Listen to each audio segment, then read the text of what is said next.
kids to bed, put on your shades, and crack open a cold one during Sports Report After Dark with Seven and Dan the Dick Warner. You can catch After Dark Thursday nights at 10 p.m. Eastern on youtube.com/the Sports Report podcast, and again Saturday nights at 11 p.m. Eastern on West Coast Radio. We believe that athletes are people too, and Skip Bayless is one of the lizard people. Don't miss Sports Report After Dark. Put the kids to bed.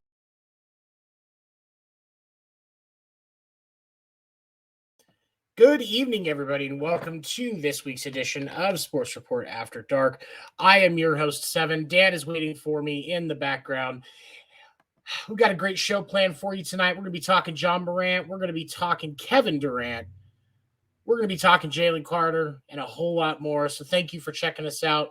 Make sure you give us a like and a follow. I want to start by giving a special thank you to our sponsor, Gunslinger Soap. Gunslinger Soap is handmade soaps and beard products made without all the junk to pamper your skin. You can go to their website right now, gunslingersoap.com, and sign up to get 15% off of your first order and always free shipping over $30. That's gunslingersoap.com. Definitely check it out.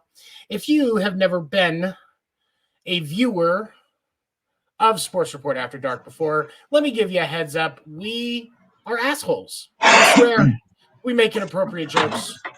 We believe that athletes are people too, and we make fun of that fact. So if the kids are watching, you're going to be teaching them some new words and telling them not to say that a lot, because Call of Duty lobbies from 12 years ago have nicer language than what you're about to fucking hear. How you doing tonight, Dan? Good, man. If you're in China, you will won't really have to teach your kids because there's not really any left. It would be your kid because they only get one. Yes, you're definitely a male kid. Your male child will learn some new words tonight. If you're listening, regular listeners in China, they're huge fans. I mean, we've got a huge following in China, like all seven. Stefan Marbury, us, right below. Right below, yeah. We haven't quite reached to Yao Ming levels, but I think if one of us was Asian, it would probably put us in a better position to get close. But I mean, we're both just too white for that, I think. I mean, both of us combined height-wise probably get to about Yao Ming. So that would, if we actually stacked on top, if I was on your shoulders, maybe we're probably about as tall as him. Yeah, but I mean that's pretty close. Really our biggest downfall is we're not as tall as him. Granted, we would be 8 inches taller than everybody in China, but I mean, we're not as tall as Yao Ming. You don't have to worry about somebody standing in front of you. I was in Vegas once. Quick story. Vegas once, going across the street, like 3 a.m. I am hammered drunk, fresh off the bottom side of an ecstasy high. Okay. Oh God. And walking by myself, I'm lost at this point. I have no idea. Like I know where my hotel is at, right? But I don't know like where any of my friends are at. And like I'm just by myself, and I'm walking across the street, and like 300 Chinese people, like on a tour, were literally walking around me. So they surrounded me around this. Like I'm talking about for like probably like a half block, dude. I'm in the middle of all these Chinese people. And they're like wearing the same thing and shit. And talk about a fucking life realization. Like I was like looking around all those lights and everything. I was like, wow, this place is way bigger than I thought it was actually. You know what I'm saying? Like I was like, oh, I was like, there are so many people. I was like, and I was like 6 inches taller than all the rest of them, so I could still see around. Like they were like, like they were like still moving. It reminded me of that Family Guy where like it's like, hey, this is easier than finding your friend in China. He's like, hey, Doug. He's like, hey, Eric. And they're just like, they just have their whole heads above everybody else. Everybody else is walking around underneath them. Yeah. Hey, Eric. They just like poke their heads out of the top of them. It's awesome. But yeah, that was a life, it's pretty high. Let's be completely honest, and drunk. Like I was like stopped like in the middle of the street. I was like looking around. I was like, this is fucking crazy, man. I can just imagine, especially coming down from ecstasy, and then you see that. Right. Yeah. And I'm like, dude, it really made me feel like alone though, too. Do you know what I'm saying? Like, I was like, God damn, this fucking world is huge, dude. And I was like, it makes you feel not alone. How about small, right? What's up, Travis? Thank you for joining us, buddy. This is my buddy Travis. I've done some comedy with this guy. He's a smart dude. He's very funny. What's up, buddy? Travis, actually, Dan and I met doing comedy a long time ago, back when I kind of made my second resurgence back in 2015, somewhere in the I 2014. quickly retired. Yeah, 2015 or so. I quickly retired from the stand-up game. I was you always had an impact on a room. I can say that as a fellow comedian. You always had an impact on a room. Unfortunately, it was the kind of impact where people just get up and leave. And so that's what. Yeah. Or or whisper to their friend like, "What the fuck is this?" You know what I'm saying? What the fuck is this? I mean, whatever. But starting off tonight, we got to talk about this Ja Morant thing, because this is just getting fucking ridiculous at this point. Yeah, old gangsta Ja. For those of you that are not aware, Ja Morant of the Memphis Grizzlies has been suspended indefinitely after Washington Post released a report detailing allegations in which last year Morant fought a 17-year-old during a pickup game at his house, and also allegedly did not pull a gun, but went back into his house, got a firearm, put it in his waistband, and then came out with his hand on the gun. And then also allegations of a situation with him and his entourage and the head of mall security at one of the Memphis malls last year. Ja,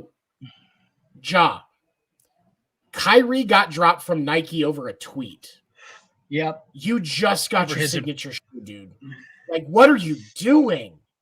Yeah. Because here's the thing, like, and I've tried to, like, obviously, like, you and I, we believe athletes are people too, and especially with how critical, like, we've even talked about how critical the media can be of black athletes versus a white athlete with the same allegation. Like, but with this, like, it's really frustrating for me, because as I try to think about the other side of this, trying to put myself in Ja's shoes, when I look at this, I think about, okay, so why was there a 17-year-old at a pickup game at your house? Okay, so you're mentoring this kid. Okay, how does a hard-checked ball turn into a physical altercation where, as a grown adult, you're hitting a 17-year-old?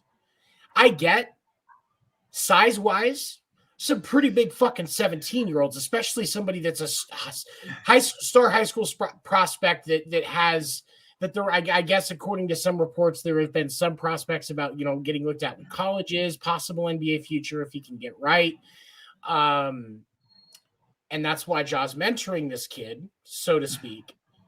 Right. How does it go from a pickup game from a 17-year-old that you invited to your house to a physical altercation in which Ja admitted to police that he swung first on this kid? And to that, I would ask you, Tony, have you ever played in a pickup basketball game? They get pretty intense.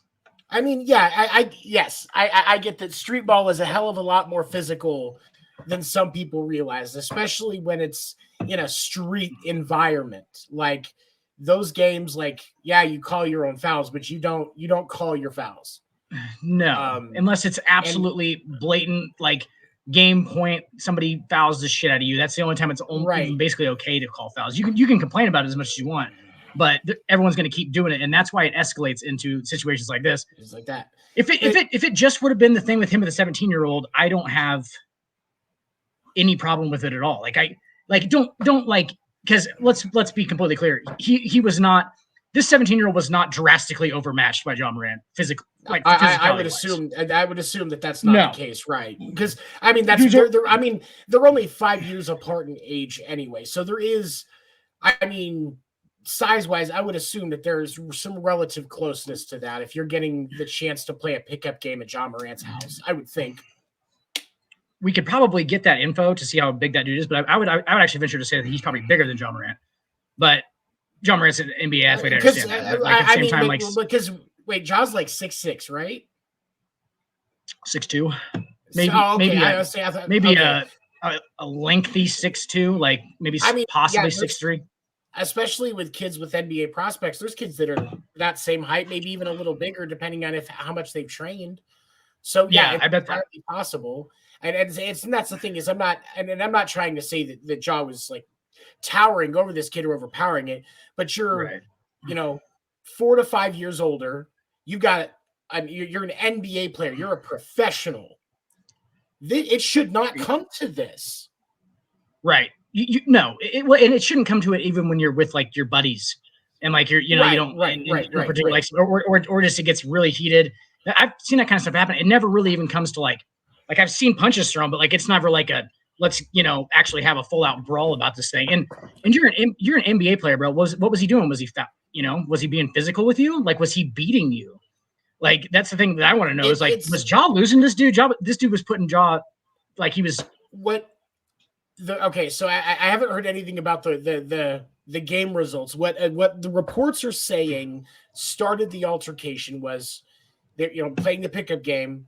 Ja checks the ball to the kid. Kid checks it back to Ja, and it was apparently too hard.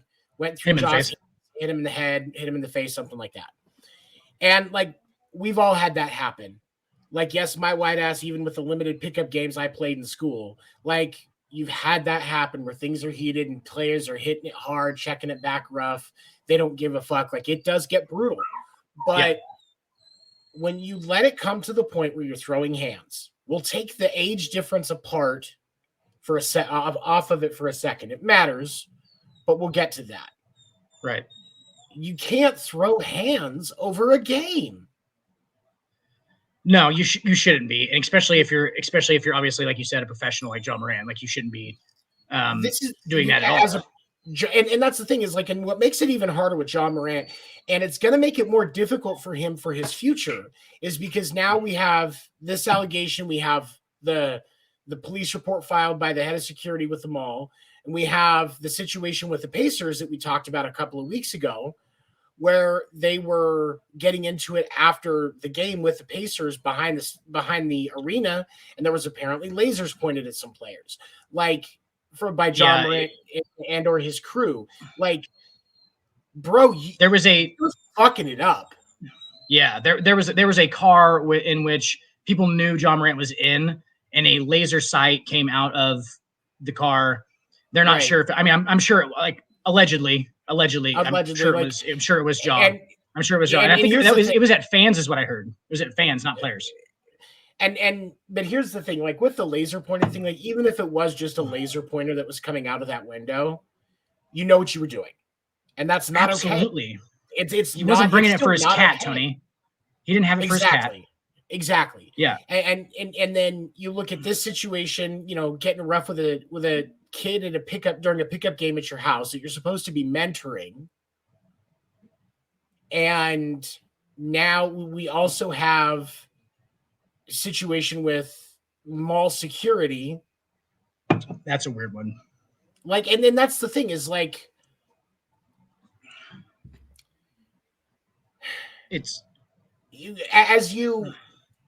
most people will say, especially people that are successful, as you ascend to a higher level, you elevate the company that you keep, because the company that you keep will drag you down. I've made that choice in my life with the people that surround me. I've disconnected myself with people that weren't. That's why he doesn't hang out anymore. We never hang out. Exactly. We never talk ever at all. Between two ferns, 1,000 miles away. But like you elevate the company that you keep. Even like they were talking about it when they were talking about it on Undisputed this morning. Shannon Sharp brought up the point. Even people that are mobsters and superior gangbangers, like they're trying to elevate and get to that point and legitimize themselves. Like you get to a certain point and you want to just legitimize everything and get away from all of that. But Ja is as they were saying this morning on Undisputed, Ja's hustling backwards right now.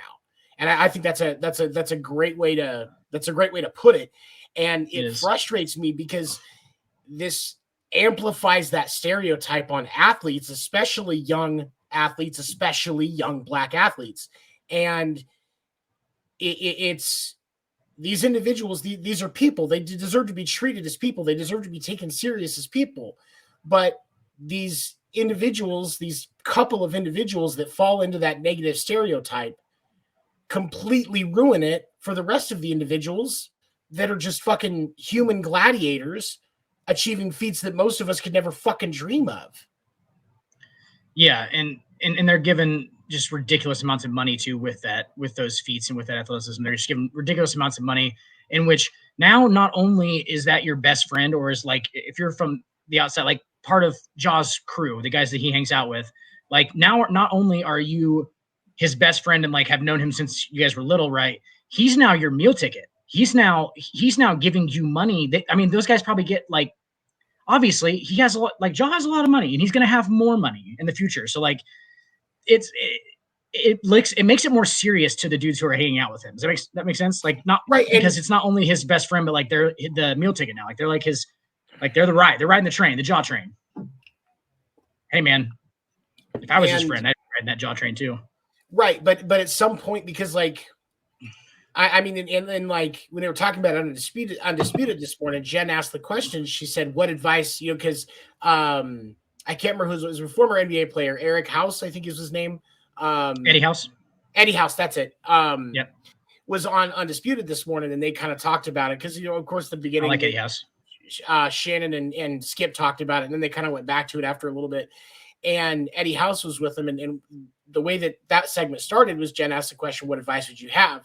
And Eddie kind of talked about some stuff, you know, as a veteran talking, going, "Man, you need to elevate the company you keep, and you need to watch it, because once you get that jacket given to you where you're labeled as that guy, it's hard to shake." Yeah. And, you know, that's a valid point. But then it got to Shannon, and he said, "I got no advice for him, because he's surrounded by people. Either he's not being given the right advice and he's too far gone, or they've been trying to give him the right advice." Like, you can't tell. Like, I would be surprised to find out that his dad hasn't been trying to talk some sense into him. Dude, that's what I was just going to say. And that's the thing, is because, you know, his dad, who seems to be that type of guy that would genuinely care about his son being successful, not just because of the meal ticket thing, but because his dad is one of the reasons that Ja is where he's at today. Yeah, and his dad truly wants to see him succeed. Truly wants to see him succeed for his son and for himself, which a lot of those other guys are a lot for like them. Yes, right. Go ahead.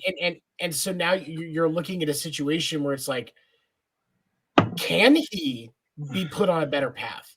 Like, is he going to listen? Because there comes a point where you have to, somebody, his manager is at least saying, "Dude, you got to fucking stop." Above anybody else, I guarantee you, at least his manager is trying to talk some sense into him. Absolutely. And has been trying, because his manager has a hugely vested interest in that, because if Ja fucks up too much, his manager loses everything. This Nike deal gets tossed because Nike gets sick of the crap already. I mean, that's his manager loses money too. Like, there's a ripple effect of these actions. So at least his manager is trying, and apparently it's falling on deaf ears. And that's horrible, because that's going to be a huge waste of talent, because the league's just going to say no at some point. Yeah, and I don't think it's even close to that point yet. But like, I mean, I really don't think it's even close to that point. But it's not going to get any better. Production and tolerance is, as Skip has said, production and tolerance. Right. And I get Ja's gonna have to do a lot. Ja's gonna have to do a lot for them to lose all that. You know, that's profit. It's gonna take them a lot. But like, it's on the path though. That's the bad thing. I hope that it gets fixed before it is too late, because there is going to be a point where it is just too late. I mean, he's going to do something that he's going to shoot at somebody, or it's going to be like when he gets felony charges filed against him for some stupid shit. That's probably the end of the line for Ja Morant, as far as like his actual career going in any way that it could have. I mean, does he come back maybe down the line? Possibly, but just the behavior is just downhill. The unfortunate end for this, because too often with a lot of these, now obviously the fight is something that was Ja specific, but like where Ja directly was hitting this kid, reports said 12 to 13 times. Yeah, like beat the shit out of him. That's insane. But when you look at the situations with, you know, with him and how he's the path that he's on, or you look at, like, let's say the Pacers thing, like he was in the car. Okay. Let's say it was one of his friends was like, "I'm going to fuck with him," and got the laser pointer out because they just had it for whatever reason. Okay. Ja, when that person shoots and you're in the car, you're going down too. And that's that path that he could be on, or even if it's his friends that are doing the dumb shit because he's not getting his hands dirty. Guess what? If you're in the car and the felony happens, you're going down too, bro. Yes, 100%. You're an accessory. And my gut tells me that was him with the laser. My gut just tells me that was him. Hi, Philip. Hello, Philip. And like, it's, and that's the thing is like, it's hard to say. There's a lot of speculation that goes on with cases like this. And, you get to he said, she said, and you wonder if there was more that the 17-year-old did that triggered this. Like, was he beforehand? How physical was he getting with Ja? Like, why did he check the ball back so hard? Like, what was going on up to that point? Because Ja has a side too. Again, athletes are human. Ja has a side too. It's just the problem is it's hard to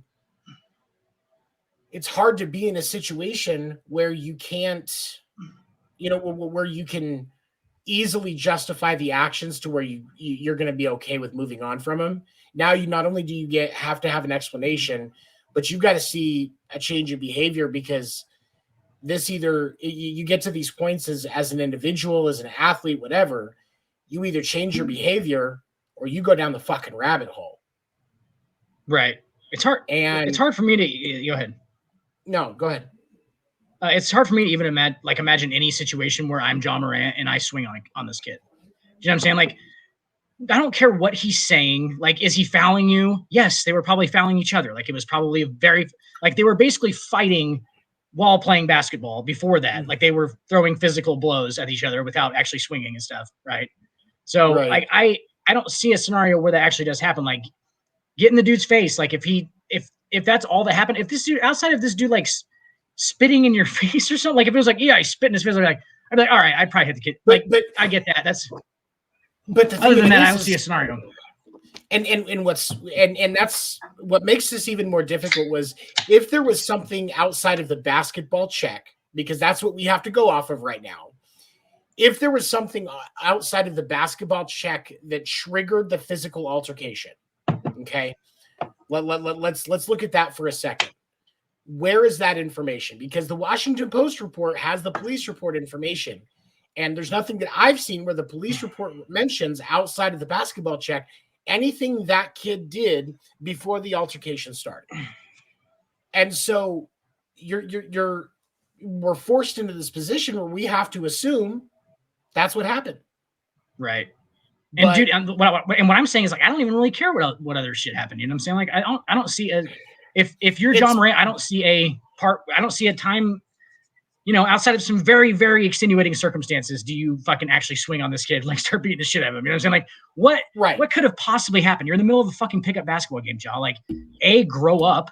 You know what I'm saying? Like, you've been fucking, like, you've fucking been there before. It's not like you've never played a fucking pickup basketball game. How many times has he fucking swung on a guy in a pickup basketball game then? Because I bet that dude's played a lot of fucking pickup basketball, but like, at what point do we just say, like, I don't care what that kid did, man. You should have fucking, you don't fight people during pickup basketball games, regardless of who you are. The thing. Like, and like, and even you and I, like, it's really hard for there to be a situation where it would be justified that you or I are fighting in a pickup basketball game. But as somebody that's a professional athlete, somebody that's in that level of the public eye, we'll say that just because this isn't just about Ja Morant for this part. It's about all of them. Yes, the standards you're held to is higher. And so that's why you have to have a higher standard before you respond like that. And you have to have individuals around you that handle that before it gets to that, because you can't. Ultimately, if it was that big of a deal to him, he tells his friend, go beat the shit out of that kid. I'll bail your dumb ass out of jail. Right. And that's it. But it's not even that. It's him escalating the situation that ultimately is going to stand right now. And it's just, it's hard for there to be a scenario. You can't say on a human side, you can't say it's impossible for there to be a scenario where he shouldn't have swung on him. But at the same time, it's hard to find a scenario where it's justified. So we have to, until we can actually get information that says otherwise, we have to treat it like, hey, dude fucked up. And if he doesn't stop fucking up, he's going to lose more than $200 million. He fucked up regardless of what other like if it's on the base of all this is true, like just on the base, like we don't have to go into specifics or anything. He fucked up. Right. I mean, you know what I'm saying? Like there's no way that he didn't or isn't fucking up consistently right now. There's no way that he's not. Even if it is like seriously. Exactly. And who is he trying to? Who is Ja trying to prove something to? Because that's what it seems like. That's what I don't get. Yeah, there's no one. He doesn't have anybody to prove anything to.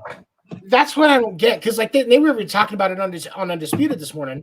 Like Ja has the ability. Like even if he's not, we're not saying he's as talented as Kobe, LeBron, or Jordan. But Ja has the ability, marketability wise, merch wise, endorsement wise, to get to that level. Superstar. To get to that Steph Curry level, superstar. Like, even though I would definitely take Devin Booker over Ja Morant as a player right now because of skill, Ja Morant is arguably somewhat more popular than Devin Booker. And that's just because of the what he's done. And so you're throwing all of that away. Right. Booker's a better player, by the way. But Ja has a higher ceiling, I'd say. I would agree with that. Yeah, right now, Booker is a better player, but if Ja is allowed to develop, he does have a higher ceiling than Devin Booker. Absolutely. A little bit. He's a little bit more like he's electrifying more. Booker's just that dude who comes to work and just puts on white collar fucking 27 a game, just fucking shooting Jays, like just beautiful little fucking perfect little jump shots. And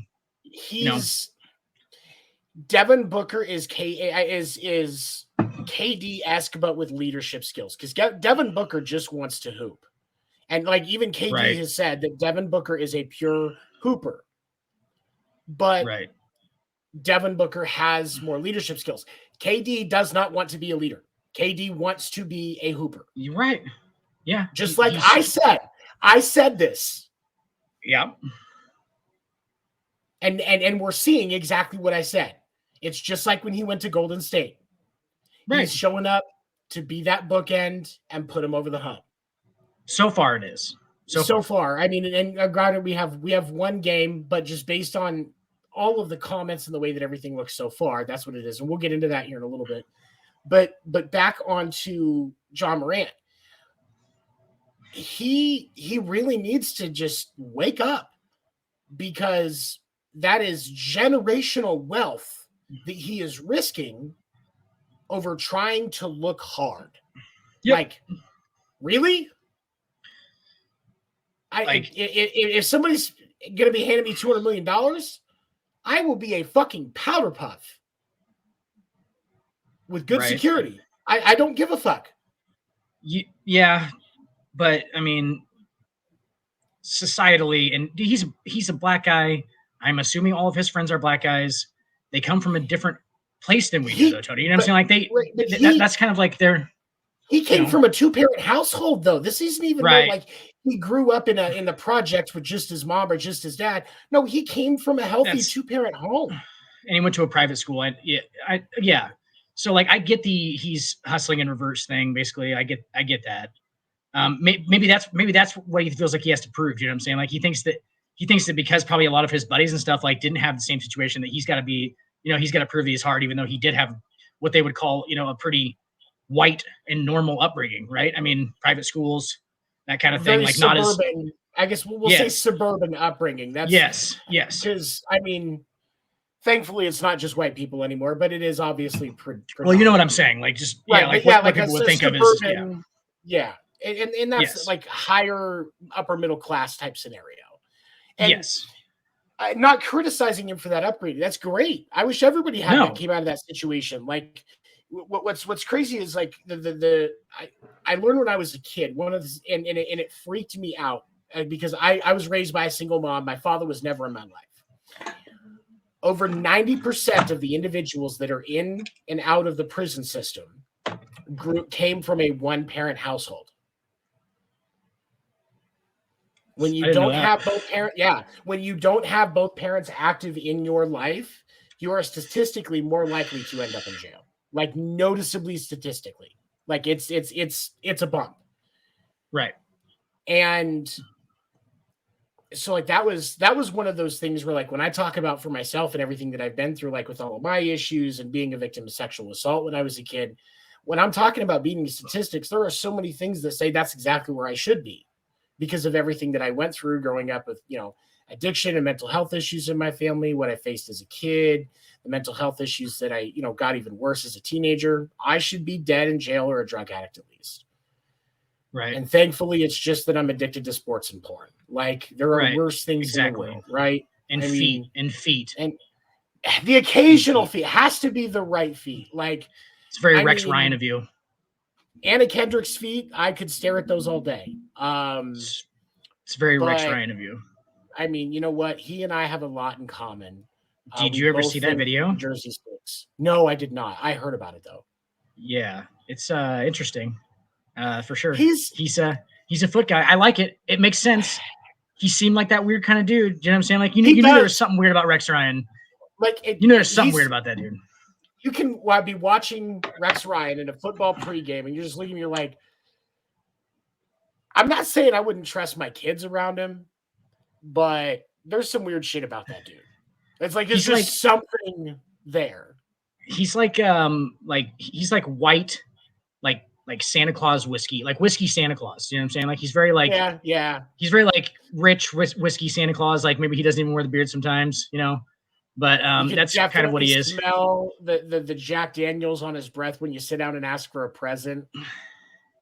He's a little bit damp all the time while being like way overheat. Like it's very hot everywhere. You know what I'm saying? Like even when he's outside, like in the cold, he's like it's fucking warm in here. Glowing. Yeah, he's warm in here. Like his blood flow is just glowing. Yeah, his blood flow is a lot. It's probably from all the alcohol seeping into the top of his skin. No, but he's lived up in the Northeast for a while, so it's got to just smell like garlic and probably pepperoni at this point. Like that's just like I can think of.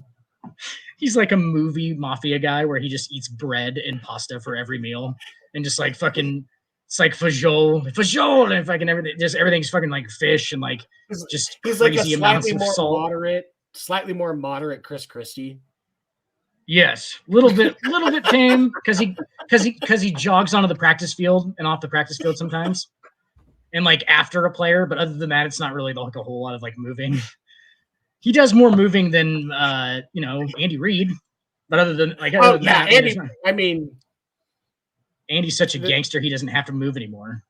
Like he doesn't have to move. Like that's what gangster part Andy Reid is in his life. Just when you've done 14 years with two separate franchises, and you have made the careers of guys like Donovan McNabb, Michael Vick, and Patrick Mahomes, like I would assume at some point people would just appear next to you that just do everything. Like, oh, you want to walk? Okay, we're gonna move your legs for you so that you can free up attention to just be the coaching genius that you are. Right. That's what I was going to say. Like that, Andy Reid's greatness is not going to be even judged on the players that he coached either. And that's which will be a fucking incredibly long, incredibly impressive list. Okay. Oh yeah. Oh, seriously. What he's going to get judged on players is ridiculous. Right. And just, coaches too. And like, yeah. But what Andy Reid will be judged on is moving the NFL forward in a lot of different facets. Like he's the guy who thinks of the new thing. Like he is the guy who he's a wizard sort of. He's one of the wizards of offense of all time. My comparison, I can't remember. I think it was on AD a couple of weeks ago. It was on AD or a Sports Report a couple of weeks ago. I said that he is to offense as Belichick is to defense, and I think that I'm 100% correct. And it's. And even when we think about some of the greatest offensive minds like Mike Shanahan, I can easily put him at least next to Mike Shanahan, but I would put him over just simply because I've watched more of Andy Reid than I did Mike Shanahan. And again, not knocking Shanahan, he was a great offensive mind, but I still would put Andy Reid up above that. Right. I think Shanahan was more like he definitely was. He moved the game along. He was very inventive. He was the 90s Andy Reid, 80s and 90s Andy Reid, I think. But he's still like when he found something that worked though, he would just kind of tweak it. Like it was just like, okay, well, we're going to run this basic thing, but like Andy Reid, dude, like individual game plans for every defense, essentially, right? You have a situation where you went from, I mean, Donovan McNabb ran the eye sometimes. Like, so they, they had him under center like quite a bit. Single back was a big thing that they did. And like, so he has evolved into the point where he doesn't even really use more than five blockers or without a running back almost all the time. So this is like a whole new style of, this wasn't like McNabb didn't draw back and throw it like Mahomes does, right? Oh no. And McNabb was one of the early true mobile black quarterbacks too. And so absolutely, I dude was built like a fucking brick shit house. He was, but like, and honestly, like, I feel like we could have seen even more out of McNabb if he was using what Patrick Mahomes gets to use as far as a scheme is concerned. I think Donovan McNabb would have been even better because, but the NFL, and again, this wasn't just Andy Reid. The NFL didn't understand how to use the mobile black quarterback like they do now. Oh no, yeah, that's definitely been a thing that's been added, obviously, because there has been more black mobile or just mobile quarterbacks in general, that it had to be worked in to where they could throw it and they could fucking because there's not really a lot of white mobile quarterbacks that can. There isn't. Jared Allen, Baker can do it a little bit, but that's not really. That's just like scrambling type stuff. Jared Allen that's you can't. I mean, you can do an occasional rollout with Baker Mayfield. You can do a rollout with Jared Allen, but you're not using them with any kind of frequency like you would with Donovan McNabb, Michael Vick, or Patrick fucking Mahomes. Like there's a lot more mobility in the black mobile quarterback than the white mobile quarterback, and I think it opens up the options a lot more because of what you can do with that individual. Absolutely, basically nothing that you can write up is undoable. Like you're not gonna run fucking read option pass with Kirk Cousins. Not happening. Because A, even if he did have a hole, he ain't getting through it. And B, he's no threat. You know what I'm saying? They already know he's no threat. So like that's actually the biggest part of it is like using the quarterback run as just like a threat. Like he can, I can go, right? And then you get guys open. It's beautiful. It's all fucking, it's just a bunch of wizardry. But you're not worried about that with Kirk Cousins. Now, but the adversity is that if you can get any quarterback to do that hasn't, you end up seeing like what you got with Daniel Jones in New York last year, because people didn't expect him to do it like that. Like obviously there was the stumble. And so everybody's like, yeah, he can run when he needs to. Every quarterback can run when they need to. But now you see that Dable actually got him out of the pocket moving around because Dable was like, look, you're going to be fucked if you don't start moving, dude. And got him off of his ass. And now we're seeing, people last year were calling him White Michael Vick. Like, and he can get going when he needs to. But I was going to say, he has like the top speed, I think, can be up there with some of those, like McNabb. I don't think he could get to like Mahomes speed or Michael Vick speed, but at the same time, it takes him a minute to get uphill or to get going downhill to where he actually has that speed, just like we saw 2 seasons ago when he had that run that he broke before he stumbled. Like it took him a second to get going. It's not like Tyreek Hill, where from the second he digs that foot in, motherfucker's gone. You know what I mean? Daniel Jones's speed on Madden would be like 88, and his acceleration would be like a 69 or 70. One of those kind of guys. That's pretty fair. And then Tyreek's fucking speed 99, if 100 if they put the +1 thing on the end of it, and then his quickness 99 +1 if they put it on the end of it, probably. The fastest player that you can make logically on Madden would be Tyreek Hill. Yeah, because I don't think anything's ever been faster than Tyreek Hill as far as like change of direction. The way that he moves like a track guy is fucking weird, dude.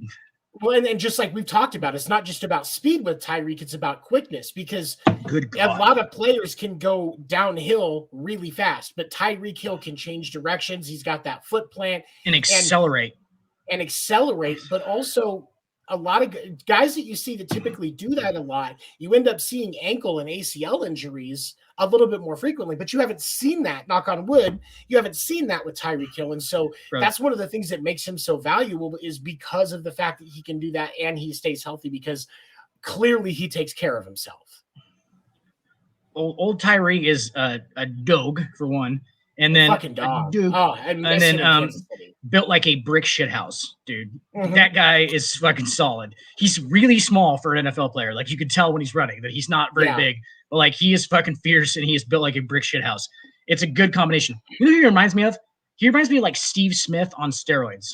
Well, Like if you put Steve Smith on some like fucking roids. So back when Amber used to be a massage therapist, she worked on Tyreek his rookie year. He went down to Wichita for a massage, and she said that he was, because she loved doing sports massage. Her two favorites to do were sports and prenatal. And she said that, so like she worked on some like hockey players and some baseball players and stuff like that. But she said when she was working on him, one of the things that she liked was that he was so lean that she could work with the individual muscles how she needed to without any problems. And she said that she thinks that's one of the reasons why he's so quick is because he stays so lean that his muscles are able to work without obstruction. And I think that that's super fucking interesting. Absolutely. That's a fucking absolutely workable theory. And like that, and she's probably also noticed that he probably stays super flexible. Like if he gets hit and stuff, like there's not like, dude, I cannot tell you how many times I would get my leg like trapped underneath something, and I would be going backward, right, and I'd be like, oh, like it's all right though, because like it's just that little extra inch can fucking be the difference between you pulling something and absolutely can. Yeah, dude. Like I think that I definitely started doing more stretching stuff like the later I play, because I was like, I don't need to be like stronger and faster. I do that during the practices and everything. Like I'm not trying to like be out here like bench pressing 330 pounds. Like Andrew Whitworth talked about it like a couple years later or just a couple years ago on Cowherd. He was talking about how he's like, dude, he's like, I haven't lifted since I was like in my 5th year or something like that. He's like, I don't lift. He's like, I don't really need to lift anymore. He's like, I'm big enough. He's like, I'm establishing up as like a human, basically, as an athlete, to just not have to lift. And all he would do is stretch. He would just stretch his like, it was like big on hamstrings, calves, everything, right? And like, which for those guys, that's important shit anyway, because that's what brings him down most of the time.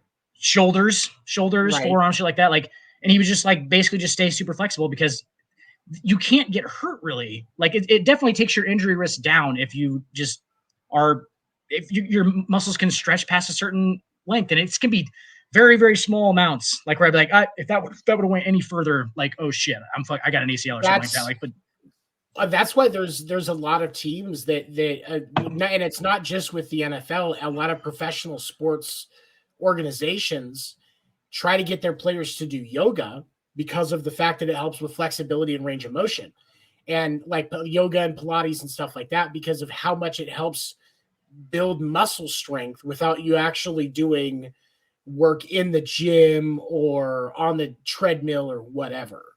Right. And not getting too bulky. Cause like, dude, when I was 13, I first saw Donovan McNabb. I was like, how the fuck does he even throw the ball? I was like, does his biceps get in the fucking way? Like those things, like he was just all up here and stuff. And like, I was like, there's no way that makes it like really that great to throw a ball. He was just so strong that he could throw football. So, he just figured out a way to just do it like that. But like, well, and that's the thing though, is your linemen on the offensive and defensive sides, those are the guys that really should, if they're going to be in the gym, those are the guys that should be in the gym the most. Your outside of that, your skill and position players, your running backs. Well, and running backs probably a bit time in the gym too, because you want to be able to handle a little bit more weight.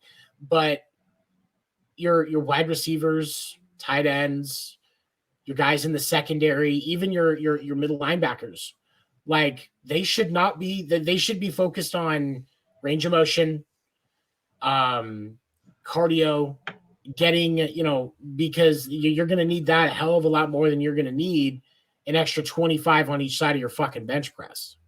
Right. Because I mean, at that level, those guys are already like established strong. They've been working out like that for, when you're developing as an athlete, absolutely bench press some stuff and, but make sure that you're not building too far on one side, on the bulk side, and not getting anything flexibility wise. Cause then you're just going to tighten up into, like that's why bodybuilders aren't great athletes. I mean, you motherfucker ain't gonna be able to run. Like Ronnie Coleman could never run. Like he probably wasn't very fast.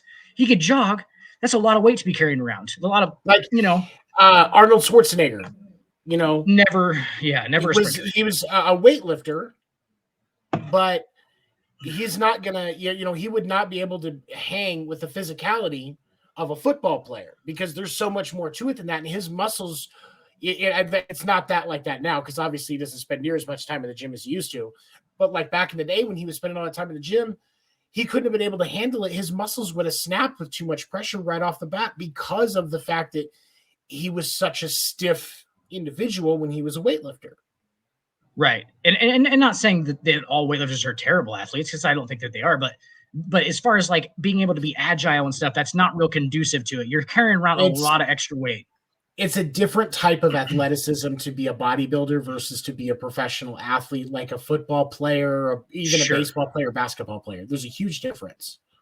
Sure. Because obviously, the guys who bodybuild, their muscles take in a huge amount of glucose and all that shit. Like they take in a huge amount of oxygen and all that stuff. Like that's a way of being athletic. You know what I'm saying? Like being able to lift a lot of weight. Like those guys can fucking lift so much weight in the gym. That's a fucking way of being athletic. Is it an all-round athlete? Not really, because obviously you're focusing on one certain thing, and that's what they want to do. But like all-around athlete, no, you're gonna be terrible. Anything that makes you like run and stuff. Right. Maybe wrestling or something like that they might be good at, but that still involves flexibility. You know what I'm saying? Like definitely does. Wrestling does. Oh yeah, absolutely. And it's just, there's different expectations, but you can't judge a goldfish on its ability to catch a ping pong ball, because otherwise it's not going to climb a tree. Or climb a tree. Like climb a tree. All right, so so I'm going to give you the choice on where we go next. Do you want to talk Tempe? What? Oh, Tempe, Arizona. No, you said where we go. No, I mean maybe someday. So sure, do you want? So coming up next, do you want to talk about Jalen Carter, or do you want to do KD's debut with the Suns? Oh, definitely KD. KD. All right. Yeah. So last night in Charlotte, Kevin Durant makes his debut with the Phoenix Suns as the Suns beat the Hornets. And I'm trying to get everything back in front of me here so I can talk scores and numbers. This one has so much to do with like what we do this show for, Tony. Right. This Kevin Durant is like, I want Kevin Durant. Look at me. He's a regular listener of the show. KD, we need you on the show, buddy. This is what our show is about. You would be a very good addition, and we need you just a third screen. We'll even put you on top. You can be on the top, and we'll be on the bottom. All right? We'll give you the full Derrick Ross treatment, KD. So makes his debut last night against the Hornets. Never going to see that. Never going to see it. 27 minutes played, 10 of 15 shooting, 2 for 4 from 3, 1 of 1 at the stripe, 23 points, 2 very significant blocks, 2 assists, 6 total rebounds. After the game, saying that he really likes being in Phoenix, feels like Devin Booker is a pure hooper. Very, very high praise coming out of the situation. They seem to absolutely love him, say he's easy to play with, just wants to contribute. So first of all, I think I'm right. Devin Booker is still the one. I'm just going to say that. I'm going to explain to you why he's not the one, but yes. Okay, go ahead. Okay, so all right. Kevin Durant is going to sit back this whole time and let Devin Booker score more points a game. Guarantee you by the end of the season, Devin Booker will average more points in a Suns uniform while they're playing together than Kevin Durant. It'll be sizable, probably 5 or 6 points a game. He will take the back seat the whole time until they need a shot in the finals. Because I think the Phoenix Suns are going to the NBA Finals. I don't think there's, barring some major catastrophic, situation, I don't see anybody in the West beating them at this point. Like I really don't. I don't know who even matches up to them at this point with KD, because people are really sleeping on the fucking fact that the Phoenix Suns, Tony, did you know this? The Phoenix Suns just traded for Kevin Durant. They have Kevin Durant now.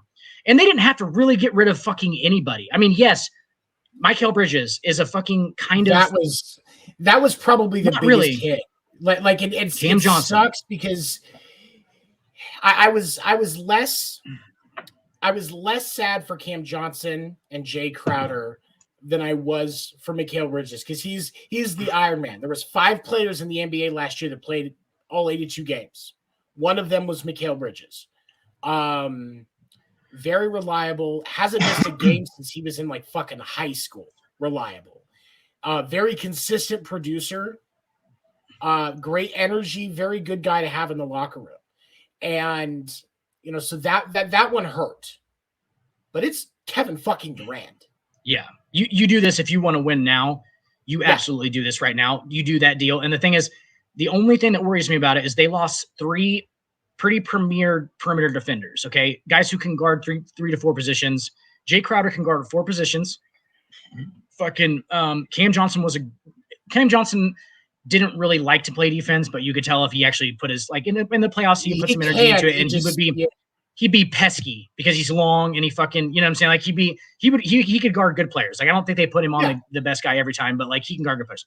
Mikal Bridges is a above average to really good perimeter defender on point guards and shooting guards. Like he's long, gets in there, plays defense, likes to play defense.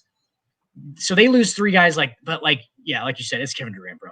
Is it when they need a shot in game 6 of the finals and they draw the play up? Don't give me any of this fucking like, oh, if it's the right shot. We're talking hypothetically, this guy's gonna catch the ball and he's gonna be a certain amount, like 3 seconds left. He's gonna be 25 feet from the rim, squared up. They're gonna have somebody kind of shading at him a little bit, but 3 seconds, he's gonna try and get a shot off. You're telling me that you want Devin Booker in that situation right now over KD? But here's the thing. Here's why I think it's gonna go to whoever has the hottest hand. And the reason, it has nothing to do with politics, and everything to do with how Monty Williams. Yes, it is, because that's how Monty Williams will draw up the play. Is it will be geared towards whoever has the hottest hand in that game. Now, if it's a toss up, if say you're looking at Devin Booker, DeAndre Ayton, and KD all have north of 30 points. Yes, it's probably going to be KD, depending on what's going on. That was my question. Because, but if KD is having an off night, it's going to Devin Booker. Obviously. But we're saying they're both on top of their game. Say they both got like 36.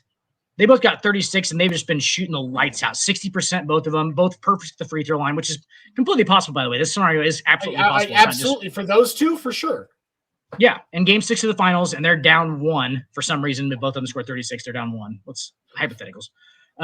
But like, well, they're probably playing the Bucks, and Giannis has 72 points, and that's why they're still down by 1. Is because Giannis is being fucking Giannis. Giannis has 62, 21, and 14 with 6 blocks, and those guys have that combined and have.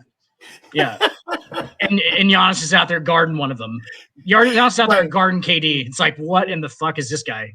Like, what? I mean, because that's the only he's a monster put on KD because of the fact that that's one of the hardest things about guarding KD is like 9 of his 10 shots that he made last night for his regular shots from the field were jump shots, because once he goes up in the air, good luck blocking it. You can't fucking. He's huge. It. He's fucking huge, dude.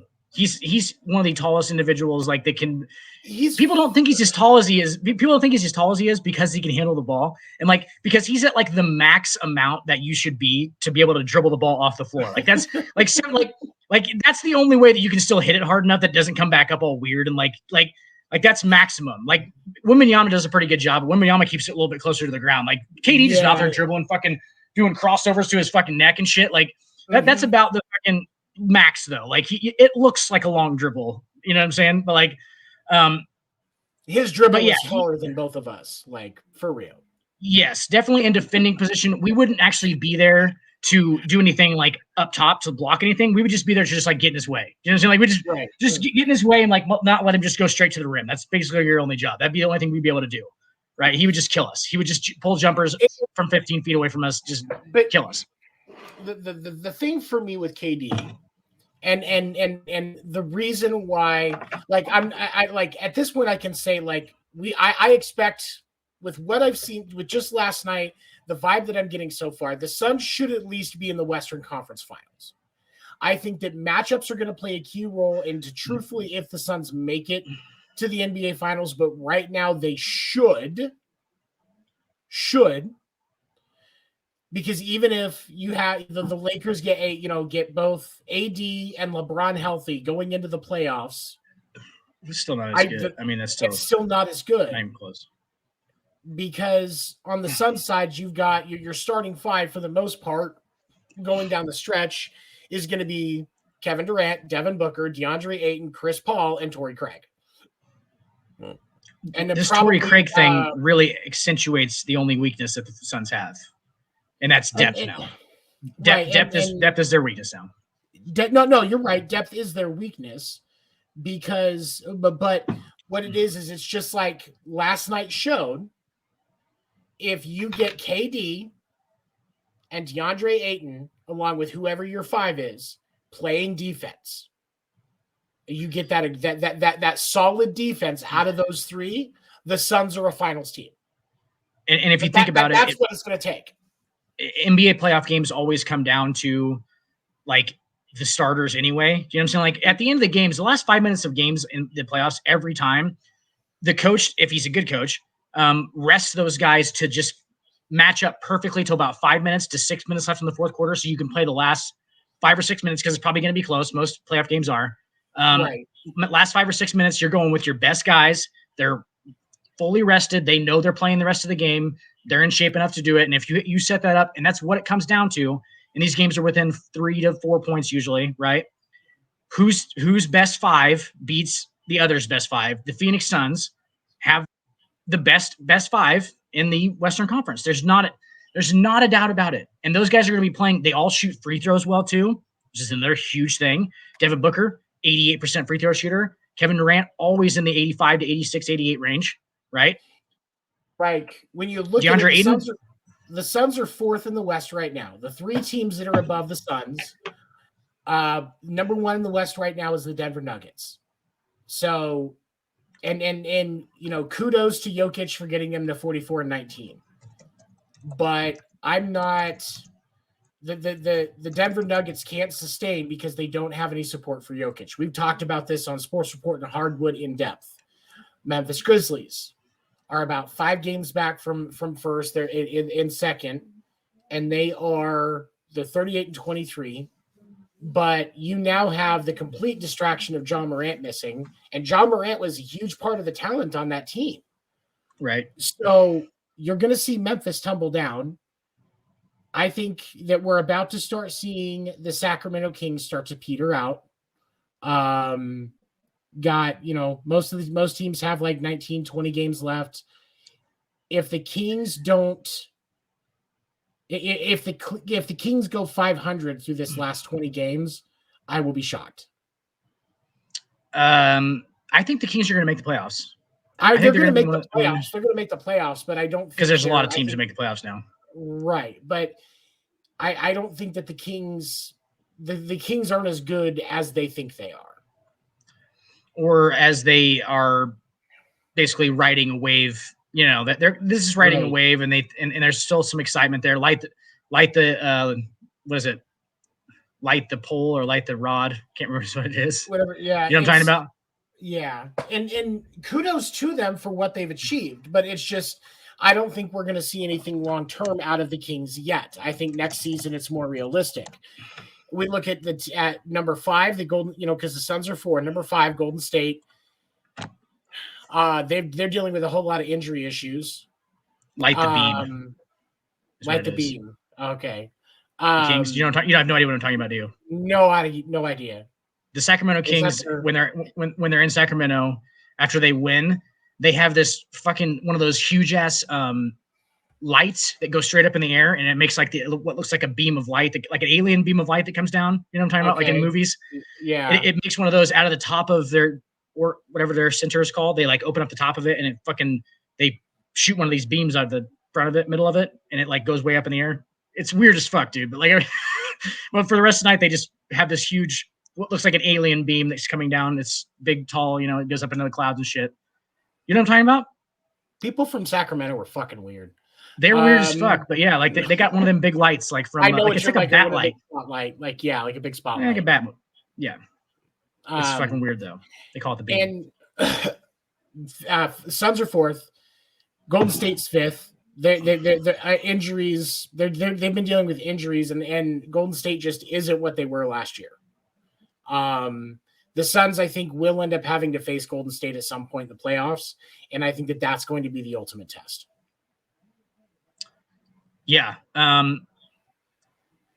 You don't. I mean, they might have to face them like immediately off the bat because if they get in late, first round.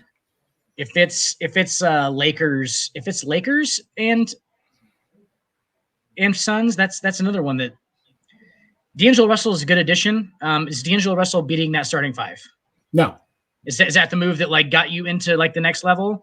Even if on the off chance that Anthony Davis doesn't stub his toe halfway to the scorers table at some point, like they just check him in. Like it's not even like before the game, he just like hits a toe, and then like talk about okay. So there's guys who like we were talking earlier about how it's good to be fucking flexible, especially if you're kind of bulkier, right? To avoid injuries.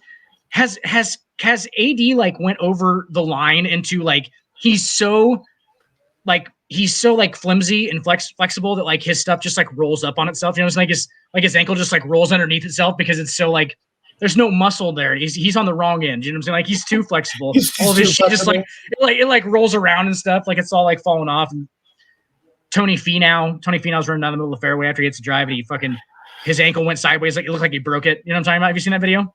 He's like running down the fairway and it looks like he broke it. And like he's like, oh no, it pops out all the time. I'm like, really weird. But yeah, it just goes sideways. Hi, Joe. No, I'm in Phoenix and he is in Nebraska. You don't hear that sentence every day, do you, Joe? Yeah. He lives in Nebraska. They're like, oh, what? Is there people that live there? There are people that think Nebraska doesn't exist. That's a conspiracy theory. Did you know that? I did know that. I find that very interesting. That in Wyoming. I swear it's not. Gets that one. I swear it's real, guys. I'm actually here. Like I've been to Nebraska. It's real, at least the parts that I've seen. There's not it's not a whole lot. I get why they think it's just like null and void, like it's not a real thing because it like if you just like get up and like look at it, like it's a lot of like really flat. It's almost like an empty Lego board. You know what I'm saying? Like it's just like stuff. There's no like variations in it the whole way through. It's just all flat, weird. Couple of rivers here and there, but like place where Ann Coulter wants to fence all of the gays into so that they don't inhibit normal life for the rest of us. Well, I mean, and I kind of just wish we could leave Ann Coulter there because she looks like a fucking horse, so she would fit right into those cornfields. Ann Coulter looks like the Nazi's wife from like a movie, like from a World War II movie. She looks like the woman that would play the Nazi's wife. The faulty prototype for the Stepford Wives. Where they tried to mix them all together. They're like, what if we mix them all together? What does this do? And Ann Coulter came out. Like, oh, well, its eyes kind of fucking droopy on one side. Oh, yeah, it looks all right.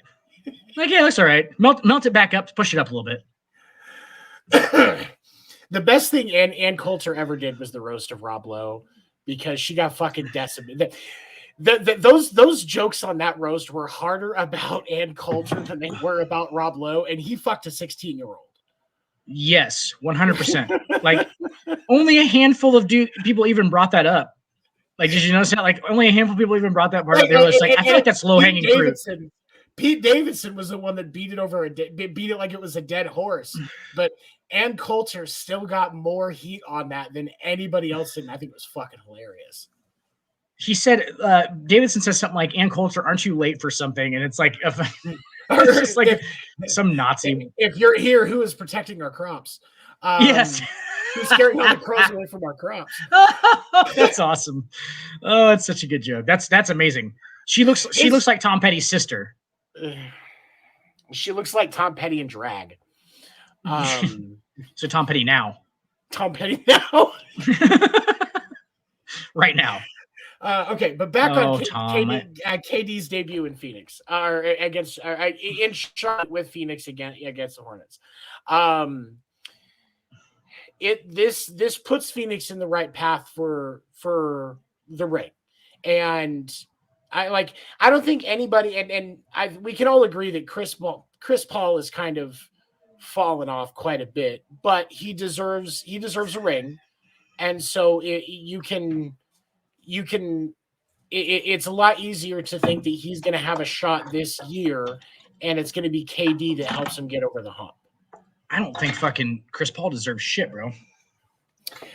I don't know if he deserves shit. mean, I disagree with that, because if the NBA doesn't veto that trade to LA, Chris Paul already has at least one ring, probably 3. Really? With who? Who's he doing this to? The trade when when they were going to trade him to LA, and I can't remember who all was on the roster, but I'm pretty sure this would have been LeBron's 2020 year, 2019, yeah, 2019, 2020, yeah. You think that team wins another one? I don't think Chris Paul's that big of a. I don't know if Chris Paul's that big of an addition.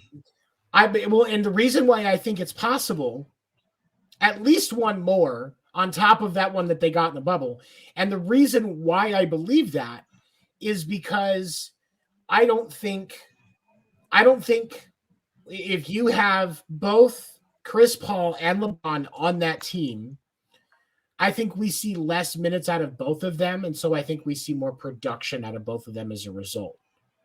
Right. Because I don't think if Chris Paul is on that Lakers team right now, LeBron doesn't have to play 38 minutes a game. No, but, you mean like right now? Yeah. You mean right now? Yeah. Oh, I still think he's probably playing 38 minutes a game.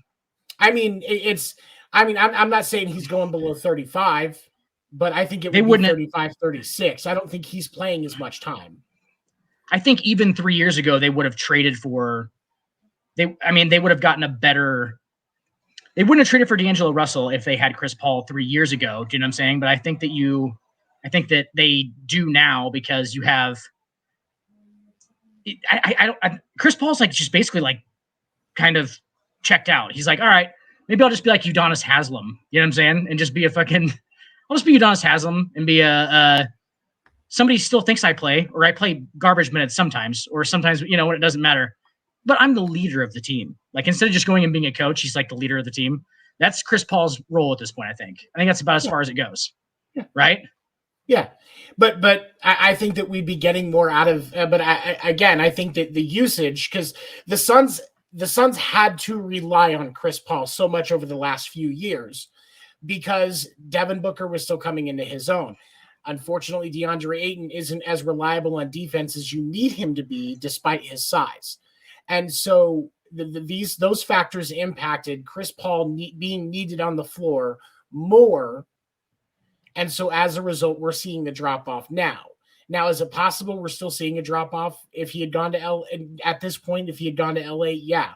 But what I'm saying is I don't feel like it would be as much, because I don't think there's as many minutes in LA as he's played in Phoenix. Well, I don't know though, because not now. I mean, the Lakers are like, depth is more than the Lakers' problem. You know what I'm saying? Like, they don't have anybody after a couple of guys on the top, and you have a 38-year-old, who's supposed to be carrying your team. That's not even feasible, but somehow he still is kind of. LeBron James. I've said it on every show. We're talking about LeBron James, guys. He's still leading the Lakers, still 38 years old, and he's going to be out for at least another couple of weeks. And the Lakers won last night, despite the fact that AD did not play either. But 3-0 since LeBron came off the floor. Yeah, but that's the thing, is they've got to do as much as possible with him off the floor, so that there's less work on him to get them into the playoffs. Because, like, even Shannon Sharp was saying it this morning, with an organization like the Lakers, just making the play-in isn't good enough. The standard for that organization, just like it is for the Red Sox, the Yankees, the Dodgers, is if it's not a championship, it's a bust. It's a fail. Yeah. Let's read the tea leaves here. That LeBron injury is fake. You know that, right? LeBron's not actually hurt. They're going to call it. They're resting. I think something's up. I don't think it's as big of a deal as people think it is. But I think what it is they're making sure they're taking care of something now so that they have the ability to rely on him and him carry the team however far they're going to go through the playoffs before they sputter out. He stepped on his foot wrong, and now there's a little creak in it when he walks a certain way or hits on it when he's running a certain way. Right. Other than that, like something that would have taken, 10 years ago, it would have taken him a couple of games, 1 or 2 games, and he'd be back. It's fine. Like I can play through it. And then it would just heal probably eventually. But now it's like, well, why don't we just play this foot injury for a second? And like, they're all in on it. I mean, they understand what's going on. Like, why would you not rest him, call it an injury? He's going to be out 3 or 4 weeks. They're just trying to make him a run back. So like, he's going to come back with like a week or 2 left in the regular season, have those games to get tuned back up. And all they have to do is basically hold steady in the Western Conference, and you're going to make at least a play-in, correct? They know that they can do that. I think that they know that they get like, hey, we're gonna sit out LeBron. If we start losing, that foot just got a lot better. That foot just got a lot better. Right. Imagine that. And he's back in. Right now, there's 1 game. So if the season ended today, they wouldn't make the play-in because they're 1 game behind the Pelicans. But when you look at the West, the Clippers now have Russell Westbrook, so they're going to tumble. We know. Tony, look how many games are between 13 and 4 in the seeds. Look how many games are what? Not 6? very many. Yeah. There's and that's what's crazy is the amount of games. So the amount of it's 4. There are 4 games between the Suns at 4 and the Lakers at 1 game out of the play-in. Yeah, everybody's beating the shit out of each other. That's how close the West is right now. Yeah, because and what's crazy is that's also insanely how far ahead the Nuggets are, because the Suns are in 4th in the West and they're 10 games back. Yeah, so there's the 3 big ones, right? And then there's everybody else. So like 20 feet of shit, and there's everybody else. So right. And what a better time to like? It's probably LeBron's idea because he's a basketball genius. But what better time to take off than right now? Like if he's going to like rest before the playoffs, they don't want him playing all the way through. What do these games even matter at this point? If everybody's going to stay within 4 games, you can come back for 2 weeks at the end of the regular season and make that run to the playoffs. You know what I'm saying? Like you could go from being 7th to 13th and 13th to 5th in the same couple of nights, right? And that's the thing, because like if the Pels don't get Zion back, which I haven't heard any updates on him, so I don't expect him to get him back at any point anytime soon. The Pels don't get Zion back, and you're only 1 game back from the Pelicans. You can take that at any time. All it takes is a Pelicans loss and you win on 1 night, and you're set. You're already in. You're already right there. And then another night where you win and they don't. Anthony Davis's job now is keep everybody in the same spot. Yeah. As long as we stay close enough to the 4 seed and it's this close all together, you just keep us there. Go 500. Everybody else is going 500. You get us to going 500, win us a couple of games by scoring 35 and doing whatever, doing your virtuoso shit when it doesn't matter against everybody. Like, do that stuff. This is a perfect time for Anthony Davis to become the star of the team, too, because it doesn't fucking matter, and he won't choke on it. Like, it frustrates me that he has to become the star of that team. He should already be leading that team. Anthony Davis should already be far and away the leader of the Los Angeles Lakers. And he's on the court. He should definitely probably be at least the best player. Since I get yes, obviously, because you've got LeBron. LeBron may be the leader of the team, but on the court, Anthony Davis should be directing traffic and have control of the court at this point when he's on the court. And he doesn't. Even when he's on the court, he doesn't. LeBron still tells him what to do. They should clearly just be relying on Anthony Davis to execute the plays that LeBron James calls on the court. Let's rephrase that. LeBron James is whatever court he's on is always going to be the general of the court. He's always going to be the actual point guard. And because he's LeBron James. In theory, well, because he has the best basketball mind that's ever fucking been. There isn't, dude, he literally will go back through in post-game interviews. He does it all the time. And he does it on purpose because he wants you to fucking be like, hey, he just remembered that entire sentence. Like, he'll go 2.5 minutes of a game back and forth possessions, and he'll be able to name them off, and they'll show the highlights on the side, and he actually has all of them in order as to what happened on the game. He'll be like, yeah, well then J.R. Smith turned it over.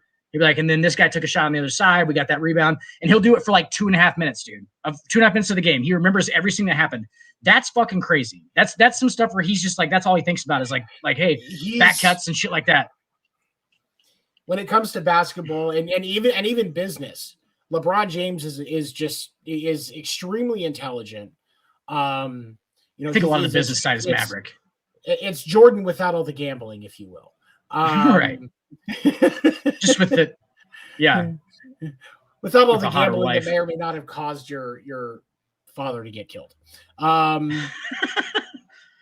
Tony, we've never allegedly said that on this show. Allegedly. We've never said that Michael Jordan's a gigantic piece of shit and might have got his dad killed with gambling. Allegedly.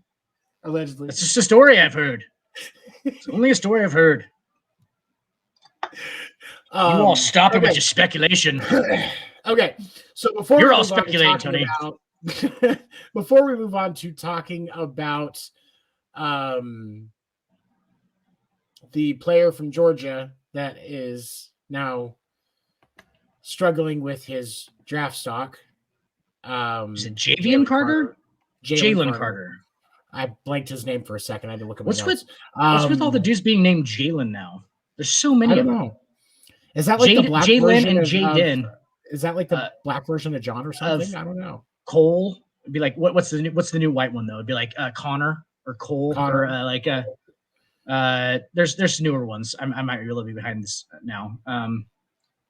Bryson, things like that. Anything that has a Y in sin or in, like, you know, anything you can spell it differently and it can still be pronounced the same is the going thing. Anything where you can normally spell it simple, but when a white girl gets a hold of it, it turns into something longer than a Starbucks order. It's probably a common name. Absolutely. Poor kids will never have their hyphenated spelled. Middle name is hyphenated. Hey, you remember what is it? Todd Long, right? Todd Long. Yeah. Okay. His son's name. Do you remember what he named his son? What did he name his son? So his son's name is. This is fucking awesome. His son's name is Benjamin Alla Long. Benjamin Alla Long. Benjamin Alla Long is his son's name. Benjamin Alla Long, which is fucking so good. It's that so good, dude. So much like that's so good, right? It does too, doesn't it? You know, if you know Todd, you'd be like, "Oh yeah, that totally makes sense." He totally did that. He thought about that for a long time. He probably had that for years. Very smart guy. Very funny guy. Very funny guy. Very smart guy. Very intelligent guy. Very weird looking dude. I told him to his face all the time. Very strange looking motherfucker. Good musician. Really good musician. They have that band. I still sing their songs sometimes. I'm like, because they're so catchy. There's like he wrote catchy fucking melodies and shit. But anyway, been jamming all along. When we come back, we'll be talking about Jalen Carter and working towards wrapping up our night. We're going to take a quick break here. Don't go anywhere. We'll be right back. Quick ads. They're going to wrap up your Monday with some laughs. Make sure to join Will, Seven, Dan the Dick Warner, and Josie as they dive into the hottest topics of the week across sports, including baseball, basketball, and the NFL. You can catch the episode live Monday nights at 10 p.m. Eastern on youtube.com/The Sports Report Podcast, or Wednesdays at 11 a.m. Eastern on West Coast Radio. Don't miss the Sports Report Podcast.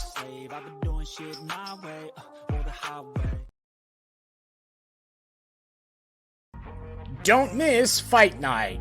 Every Tuesday night, Will Morgan and Josie Haney break down the hottest topics of the week across combat sports, including UFC, boxing, WWE, AEW, and more. Past episodes are available on youtube.com/The Sports Report Podcast, and each episode will air again Thursday morning at 11 a.m. Eastern on West Coast Radio. Don't miss Fight Night. Tune in or tap out.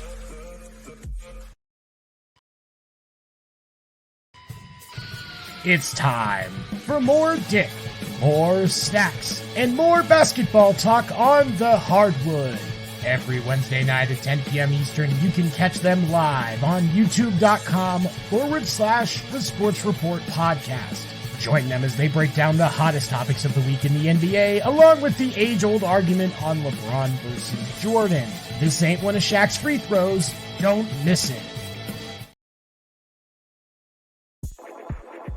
Put the kids to bed, put on your shades, and crack open a cold one during Sports Report After Dark with Seven and Dan the Dick Warner. You can catch After Dark Thursday nights at 10 p.m. Eastern on youtube.com/The Sports Report Podcast, and again Saturday nights at 11 p.m. Eastern on West Coast Radio. We believe that athletes are people too, and Skip Bayless is one of the lizard people. Don't miss Sports Report After Dark. And we're back, everybody. Thank you for sticking with us. Just had to take a quick bathroom break. We appreciate your support. Don't forget, you can catch us every Thursday night at 10 p.m. Eastern, youtube.com/The Sports Report Pod. And also, don't forget to connect with us on Facebook, facebook.com/The Sports Report Podcast. We would love to be able to connect with you. We have a Facebook group we can get you in on so you can talk with us. Catch us Mondays, Tuesdays, Wednesdays, and Thursdays. Our baseball show, which is being rebranded to be called the Diamond Report, will be returning in a few weeks. I will actually be posting more information about that, including the new logo, tomorrow morning. So if you go follow the current page for the baseball show, the winter meetings, I will be releasing the new logo and schedule tomorrow morning. It's tomorrow. My goal is to have everything up by noon Eastern, but I have to go get a tire change in the morning, so I can't make any promises. But also, I don't know what you're talking about, Tony, with bathroom breaks, because I'm like a NASCAR driver now. I just go in my pants. That doesn't surprise me in the slightest.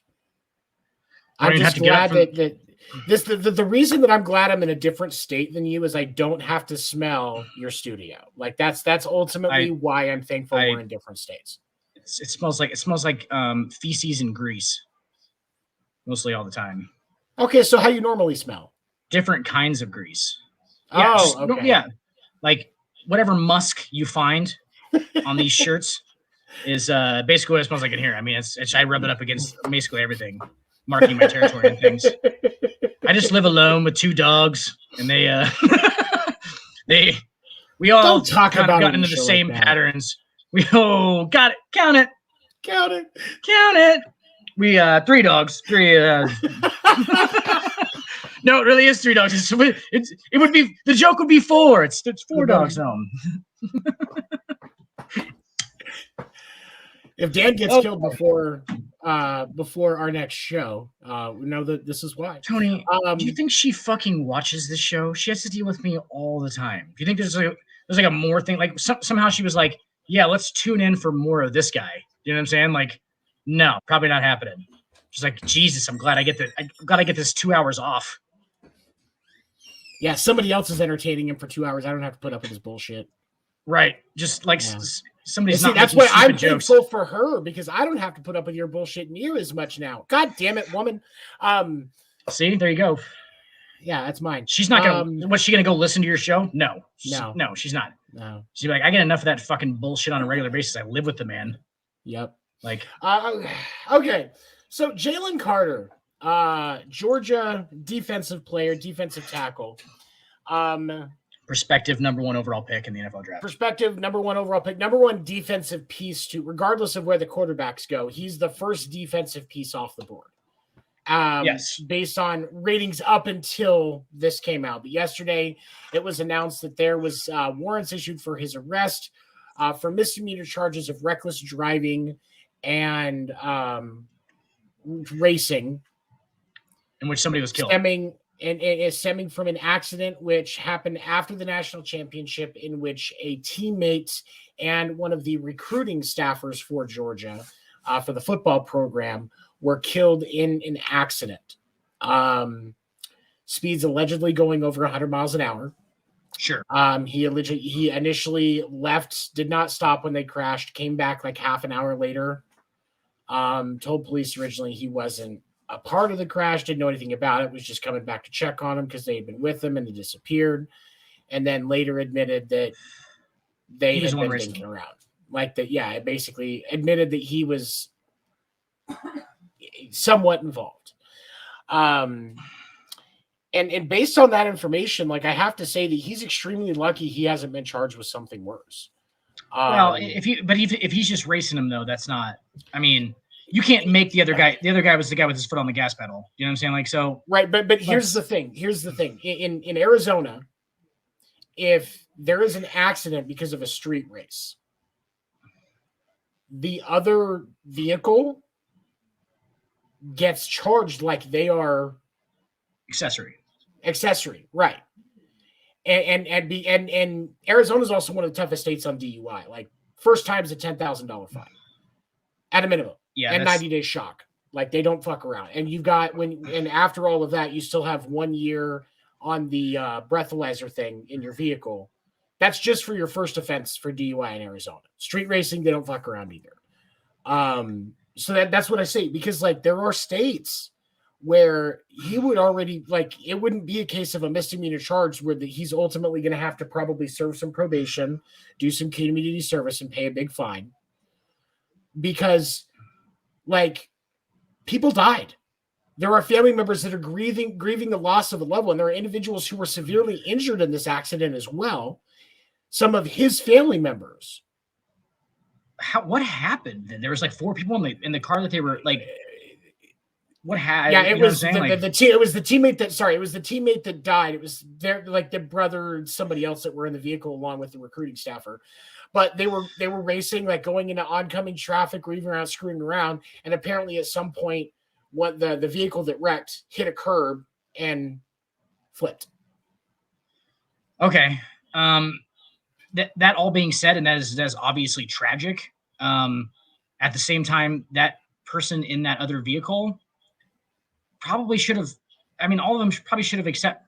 If the other two weren't culpable too, like say it was like one of the players driving, it was a recruiting officer or whatever, and he's just driving, and they're like freaking out, like, "Oh my god, like stop driving like this." Then that's a whole different story. Like that's then on that dude even more that was driving, because they accepted what was going to happen before they started driving like that, or could happen, right? They were out on they're basically from what it sounds like, you're on a back road. They'd been celebrating the national championship. Now, it is important to note that police even noted at the scene of the accident that Jalen Carter was not impaired. So Jalen Carter was not drinking and driving with excessive speeds. The teammate that died did have alcohol in his system, the one that was driving. Right. So that is a factor, and that could be the fact that he was sober, and that was documented at the time of the accident that Carter was sober. That could be why he's not facing more charges. But right, got a speeding ticket last year, like October, November, for doing 89 and a 45. This guy has a lead foot. And the Henry Ruggs thing, I think, will have an impact on how he's looked at. And I think that this is going to negatively impact his draft stock, because what happened with Henry Ruggs? He was drinking, he was driving real fast, and he caused the death of a young lady and her dog. He actually caused that, though. That was like him hitting them. Right. But with where Jalen's at, like, a lot of people, when you're adjacent to a situation like this, you're still going to be connected to it. And so, and you know, we've talked at length on this show about the fact that professional sports teams today do an extreme amount of research on any player that's going to be coming onto their team. They're talking to friends, they're talking to family members, they're talking to former coaches, former teammates. They're doing in-depth research on the type of person this person is, because they want to know if the person that they're going to be dealing with is somebody that they can tolerate. You know, it's like Shannon talks about that production versus tolerance level. Like, where is this person falling on that scale? And and again, because of the fact that the Henry Ruggs thing is still going to be fresh in GM's mind, and this came up during the combine, so everybody's looking at the things on this. Jalen Carter came off of a few teams' draft board already. Like, I think that they're done. Yeah, definitely they're going to have the conversation. All these teams now, he's going to have that conversation of, hey, we know about all this stuff, obviously, because everybody else does too. Are you going to be able to get control of whatever this is? Because clearly this is a fucking problem. And it's, those conversations are going to be had by any team that interviews that is even considering putting him on their draft board. And then where does it come to? It's going to come to the fact that that's another part of the recruiting now. Do you know what I'm saying? Like, well, that's always part of the recruiting, obviously, like you said, like always. These teams vet everybody, but like now it's going to become a much more like centered part of Jalen Carter. Instead of he's going to come out and he's going to do ridiculous things at the combine. That's not probably he's going to test out to be the number one pick or one of the top players defensively taken off, right? That's just going to happen probably. We can assume.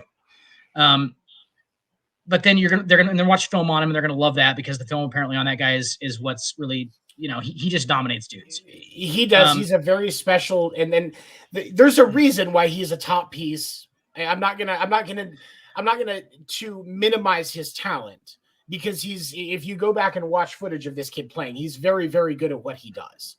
He's got Warren Sapp comparisons. Yeah, and I don't hate it. Like, especially if you go back and watch Georgia from this last year and watch Jalen Carter, like he is going to have the Warren Sapp vibes and Frank Clark and stuff like that as a defensive tackle, but you're going to see potentially more production, especially depending on what team he ends up being on and their playoff results. This kid could, change a team's defense completely. But absolutely. But the NFL today, the NBA today, you can't, because and here's the thing. We're not judging a 21-year-old kid for speeding.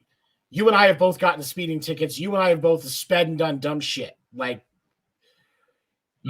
I'm not even saying that this kid's career is over. I still think you were going to see him drafted next month. I do think first round is still pretty realistic. I do still think he's one of the top defensive pieces off the board. But this could be the reason why he's not the first defensive piece off the board. And instead of going third, he goes fifth or sixth. Which in relation is a lot of money. Even a couple of spots is a lot of money. Right. Especially in that top 10, there's a huge difference between those slots. It's going to come down to the fact that whether he decides to drop the ridiculous stuff with the street racing or whatever the fuck he's doing. I mean, obviously it seems like he just drives really fast. He just likes to, Ricky Bobby, he likes to go fast. I like to go fast. He's young. He's probably stupid. Because young people are stupid. You know what I'm saying? I was so stupid when I was, 22 years old? Yeah, 21, 22 years old. I was a fucking chimp when I was 22, dude. Like, for real. Just a chimp in the zoo. Imagine one of those, and then that's pretty much me. Same thing. Like, it's stupid. Like, absolutely. I was just so stupid. So I don't really count it against him because I was doing stupid shit like that too. I just wasn't on the number one overall draft pick in the NFL. So I didn't ever have anything like that happen, but it very well could have happened. You know what I'm saying? Like, nobody ever crashed like that, but yeah, I just got lucky probably. But that's the thing is I know when I was in my late teens and early 20s, there were multiple vehicles that I drove that ended up driving faster than 100 miles an hour. Absolutely. And I thankfully nobody got hurt the times that I did it. We both lived in small towns, and so we had those horror stories that we would hear of our peers or somebody from an older siblings or a friend's older siblings class that was screwing around and crashed their car on whatever curve or whatever road one night. And my teenage / adolescent mind at that time, Tony, went like this. It went, that's one out of like 146,000. I was like, how many fucking kids went through here? I was like, only one of them died? I was like, I think my chances are pretty good.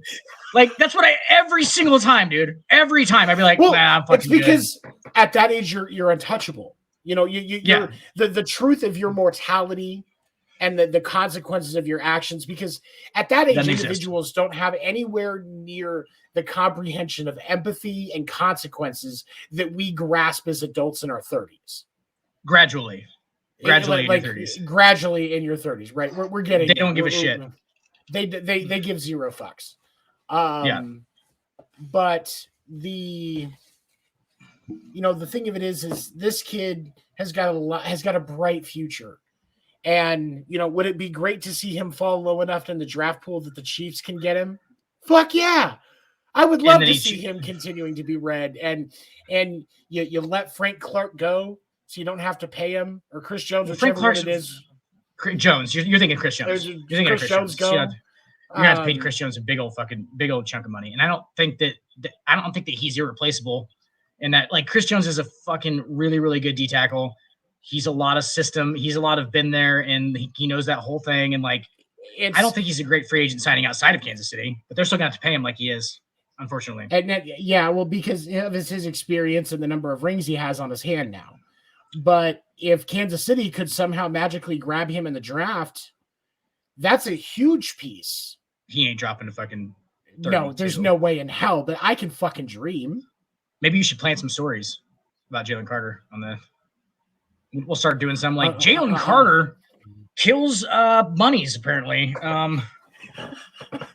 kills bunnies, uses skeletons as necklaces. All right, that's the thing that Jalen Carter does. He's trying to drop him to 32 in the draft. Come get it, scouts. If anybody's gonna listen to us, be like, well, I don't know. Sports Report After Dark said that he kills babies. He kills babies. They said and then we just call up Kansas City. We're like, hey, he doesn't really kill babies. I mean, like, everybody knows that, you idiots. Everybody knows he doesn't kill babies, you idiots. We're like, all right, well, yeah, he doesn't kill babies. Here's what we do. We call, because KCTV5 will spin a dirty story on an athlete like nobody's business. It's proven that they tried to screw over Tyreek Hill. So here's what we do. We call KCTV5 and we're like, hey, look, the goal is to get Kansas City Jalen Carter in the draft. So you're going to leak news stories from sources to make this happen. Sources, aka us. You're going to be smart enough to call Brett Veach and go, hey, we're just trying to get Jalen Carter in a Chiefs jersey. So ignore all of our news for the next 6 months. And he's going to be like, I don't already watch your channel anyway because you're pieces of shit. So that's fine. Yeah, exactly. And there we go. Brett Veach should be like, unfortunately, I don't subside to your fucking fake news stories, and I don't care. He'd be like, I'm actually trying to be professional here. You guys are obviously trying to ruin journalism. And we'd be like, yeah, but are you going to get Jalen Carter at 32, though? Like, get Jalen Carter at 32, though, just in case. He's like, no, he's not going to drop that far because nobody listens to you guys. Then nobody listens to you guys. We're fine. They know you're idiots. No. They know you're idiots. They know it. KCTV5, here's my impression of KCTV5's producer before the thing goes on. Hey, so all this is true, right? No, it's not. That's my impression of KCTV5's. No, it's not. Are we still gonna run it? Oh yeah. Yeah. Oh yeah, we're running all that juicy fucking bean footage. I think I still just remember when that story came out about Tyreek and they were trying to pretend like he was, like this was trying to make him look super fucking bad. And then, it's the first night of the draft, and Brett Veach is, Chiefs didn't have any picks. Brett Veach is like, I didn't think we were going to have to make a statement. I didn't think we were going to have to do anything. But then that story breaks right before the draft with that audio recording that we find out later was edited. And Brett Veach is just like, we're aware. We're talking things internally. We've asked Tyreek to stay away for right now while things get handled. The whole time, what they were getting handled was KCTV5. Yeah. And not because they already had the unedited version of that recording. They'd had it the whole time because the difference in the Tyreek Hill situation and the Kareem Hunt situation was Kareem Hunt lied to the Chiefs front office. Tyreek Hill gave him everything because he's like, no, this bitch is crazy. This is everything that happened. Yeah. And like, how much is that a clear case of what we're actually talking about? Like that shit on some level, like we're joking about it, but like on some level that actually happened. And it might have been for the Chiefs' advantage. It might have been for, obviously, it was for the woman involved's advantage. Okay. Obviously, that was why. I mean, she was definitely culpable in this, probably a little bit. I'm pretty sure she probably okayed it, whoever did it, or if she didn't do it herself. It was definitely okay. And that's the thing.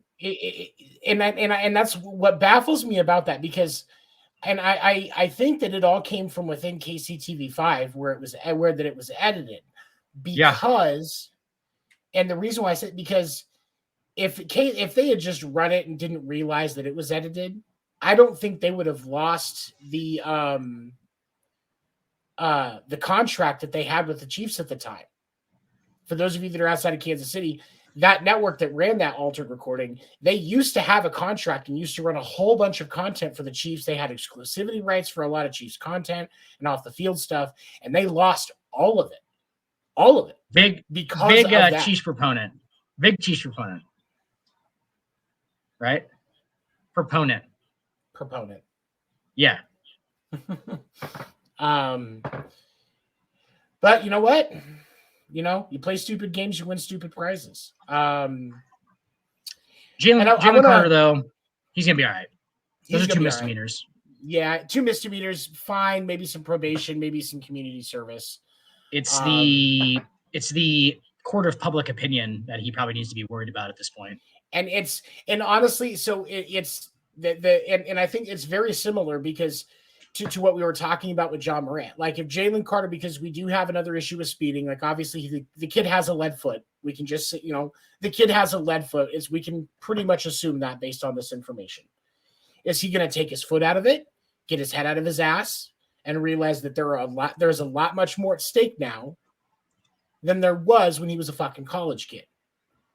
But with Ja Morant, he's really got to get his head out of his ass, because he's risking a lot more money than just the $10 to $20 million at this point that Jalen Carter's risking.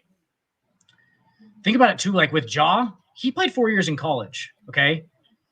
So he had kind of this time, and unfortunately, he had kind of this time to like build up. Everybody knew that dude, probably first year, right? They knew that dude was going to go to the pros. So like he's already got guys jumping on the Ja train, choo-choo. And he had like a while to establish that. Probably a lot of guys that maybe played with him in college, probably a lot of dudes that he was friends with for a long time. And that was before he was getting paid. Do you know what I'm saying? So not only now these guys have the additional factor of, hey, I stuck with you all the way through college. Do you know what I'm saying? Like I've been with you since you were in high school. I've been with and now they all kind of are feeling like, hey, they're putting their hand out like, hey, bro, I've been doing this for a while. Like, you know what I'm saying? Like, and so now that happens after so long in dealing with those relationships, him cutting people off possibly, like, you know what I'm saying? Like he could have just been like, hey man, I don't think, that you're good for me cutting people off with money and stuff. Could have been, right? Or at least said, hey, I can't pay everybody. It's just such weird, like, it would be such a weird situation to be in, right? Like for a kid, a 23-year-old kid, it'd be such a weird position. Like you have all this responsibility now. And that's the thing with Ja. Like, and I understand that when you don't know, when you get to that level, and while I understand when you get to that level, it's hard to figure out who you can trust. Yeah. And so, that's why, while, like Shannon Sharp called it hustling backwards. Like when you get $200 million, a lot of people start coming at you. Girls are throwing themselves at you because they want your money. People are, hey, invest in this and buy my this, invest in that, this and all of that. All of that starts coming his way. He doesn't know who to trust. And so I can understand there being certain individuals that he's been around for a long period throughout his life that he feels like he can trust. And those are the people that he wants to have close, because there are going to be so many people that are just out for the money and don't give a single fuck about Ja Morant. Okay. Yeah. But if Ja Morant doesn't get more discerning about those individuals being around him and not trying to at least doing like what LeBron did when LeBron elevated his company, he surrounded himself with like-minded individuals like Rich Paul, like his business manager or Maverick Carter. He has also, he has Savannah James and Gloria James, Gloria James, one of the greatest living American females in the top 6 or 7. No, he had his high school sweetheart as well. Mm-hmm. So Ja doesn't have any, but I doubt there's anybody in Ja's life. And his dad, which now it just makes me kind of think that his dad's playing into or at least is not as culpable in some of this attitude thing, because you think he would listen to his dad. There has to be, and it's just like we talk about, anytime there's problems with an athlete where it's a bigger problem, there are too many people around him that are enabling his behavior and not enough people around him that are holding him accountable for his behavior. Sure. And I think that Jalen Carter has a little bit of that too. I don't think it's anywhere near as bad as Ja Morant is. Let me clarify. Not yet. I'm not putting him in that same boat, but Jalen Carter has to watch out because he doesn't want that jacket put on him either, just like we talked about with Ja Morant, because Ja Morant, that jacket's already in the room. It's already, it's in the coat room waiting for him to put on. It's in the coat room. It's right there. If he has one more situation that's in this ballpark, Ja Morant is going to get labeled as that guy. Like, it's not going to be shakeable anymore. And you don't want to be the professional that has that label because it's going to be hard to make your money. Nike dropped Kyrie over a tweet. Yeah. No context tweet. It's still cold outside with that jacket on, Tony. You can wear that jacket outside. It's still cold. You know what I mean? That jacket don't come off, and it is not warm. Jacket that you wear. I will also say I think Kyrie going to Dallas was probably the best thing that the league could have right now. Yeah, because everybody's clear on who the fucking guy in that locker room is. Everybody's clear on who the guy in the locker room is. And when Dallas is talked about, you're talking about Luka. Yeah. Like that's the, and so it's like, like, this is going to be a fucked up analogy, but it's the only thing I can think of. So for all of you that are watching, for the love of God, please forgive me. It's like when the Catholic Church takes one priest out of one area and puts him in another so that he's not as much of a distraction for being a pedophile. Only with this, it's a guy that hates Jews and putting him with other black people so he's not distracting those black people. Yes. It's like the Catholic Church with anti-Semites. Yeah. They're just, which hey, that's a good relationship right there, huh? Catholic Church, anti-Semite, same things. They love, hey, they'll transfer that anti-Semite anywhere. Hey, this is my fault. I'm sorry. The Catholic Church is fans of Kyrie Irving. All right, they like the things that he says. They're all about him. I'm surprised, they haven't maybe attributed to the Kyrie Irving, you lost your sponsorships fund. Hey, you lost your sponsorships. Maybe the Catholic Church can be behind your back secretly, huh? Spread you some comedian wine. They were behind too many backs secretly. That's kind of the problem. Here's some of my communion wine, Catholic Church. Count it. Good. But no, so like as we wrap up, like I was just in closing thoughts for Ja Morant, he needs to make better choices. Because like even if some of these with some of these allegations and everything in these whole situations, I'm not saying that he's not completely in the wrong, because there can always be other people that are wrong and stuff. But he needs to make better choices and surround himself with better people. And with Jalen Carter, he's got to take his foot out of it. Hire a driver, bro. Hire a fucking driver. Yeah. Spend your off seasons driving at Bondurant or another racing school. Maybe get a deal and go drive a dirt track car. And don't tell your team about it until after. He's a little big to be at anything actually that has to go around a lot, though, because for real, those I might add a little bit to that. They have to shave a little more off the car to get it down to it, because a comparable weight. That guy's like 315. There's another huge. It's like two people. Oh, that's right. Because he's a defensive tackle, so he's huge, dude. Yeah, he's huge. I saw the last one I saw was like 6'6", 330 was what he was listed at. We'll get the actual. What they're gonna put a helium port into the roll cage so that it makes it lighter a little bit, lifts off a little bit. Yeah, I'm sure the NASCAR pit crews won't figure that one out really fast. Yes. No, they're gonna do. Helium. Oh god, yeah, no rules. No rules in those dirt tracks. They don't give a fuck about rules at dirt tracks. I mean, it's a dirt track. Sponsored by a meth dealer at a dirt track. They don't give a fuck. Well, most of them are. They're cover businesses, but yeah. Johnny's Used Cars is sponsoring the 9. Hey, we ran a really good lap in the Johnny's number 9. We ran Johnny's number 9 ran pretty good for us today. went in circles. We were happy with what we were seeing. We were coming out of the hot laps, and so when it was finally our heat for our car to go out, we got into her and you know, if you're needing energy, we got a new energy drink coming out. Just stop by. Don't tell any cops about it though. Sponsored by Carl's Energy Drinks. You know, Carl's gives me a good buzz right before the race. Like to get a little smoke on the tires. You know what I mean? Carl's Energy.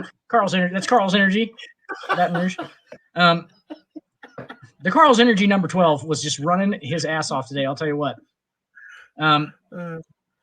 Going to the pit, your engine guy jumps out with a fork and a torch and just goes, "All right, let's get to it." Yes, that's the pit stop. There's a gigantic bong over there. Some guy's lighting with the blowtorch, and the guy's just getting it fed through his mask. They have like a mask hookup where they come up and like rivet it on, like he rips it on. He just takes a huge. They don't even change the tires. It's just him just with a gas mask on. Just I have a gas mask around here somewhere.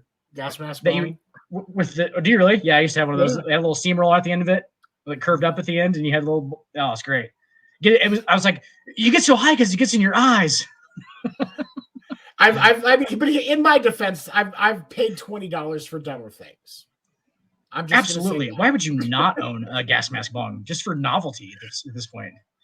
You know, you're not using that thing. Like, it's not like you just like right when you get off, you're like, all right, got a gas mask up. You know, better gas mask it up. Okay, so I bought it 2.5 years ago, and I think I've used it twice. Yeah, see, it's one of those things where you're like, hey, you ever used a gas mask bomb before? You want to? Like I bought it and I was like, I'm gonna every Friday after work, I'm gonna put the gas mask on. I've used it twice. You're like, I'd rather just this blunt thing is like way easier. Not to put a rubber mask on my face.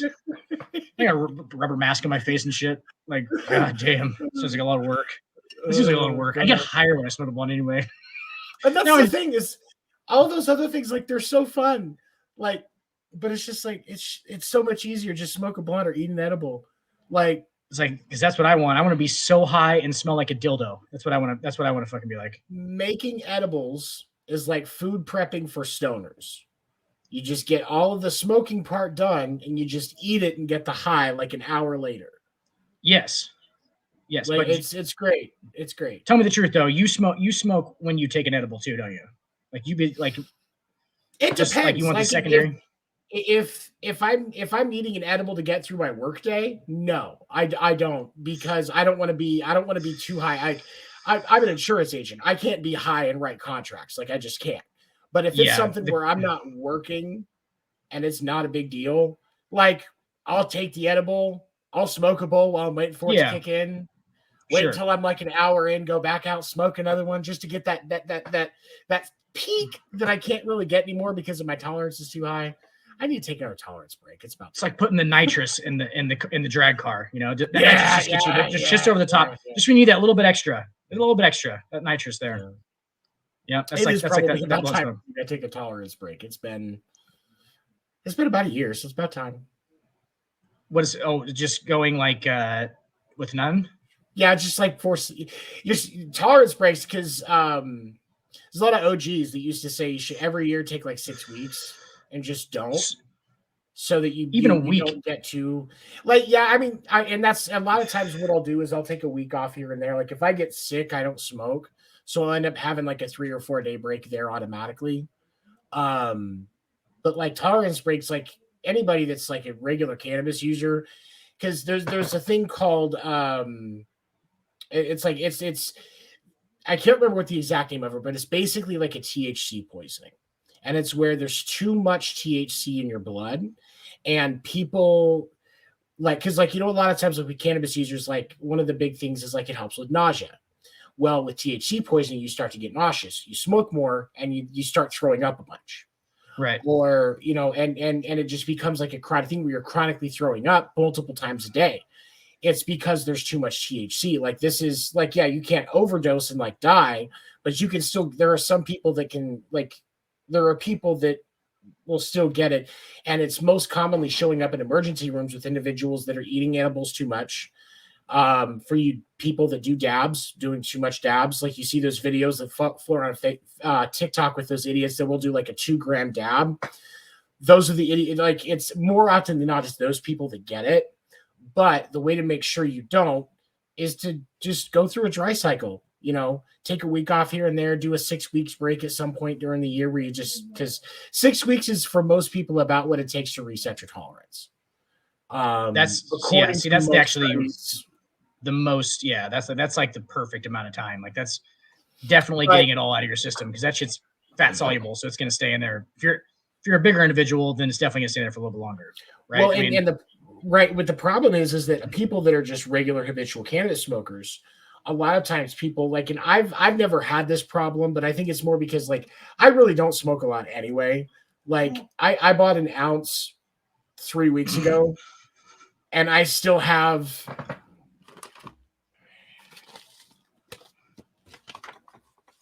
a full half plus another. I probably still have 3 grams in my other bag. And I bought that 3 weeks ago. Like it's like I got 2 1-gram cartridges yesterday. These will last me 2 months. Yeah, I was gonna say, like, yeah. I wanted this one thing for like a while. And I love these because it's just easy. Right. But at the same time with like the smoking, a lot of times if I smoke, it's a little bit in the morning. And then after I get off work, like, I'll smoke a full bowl after work. It's like, having a beer when you get home. But other than that, like, but better. I have to be functional. I have shit I have to get done.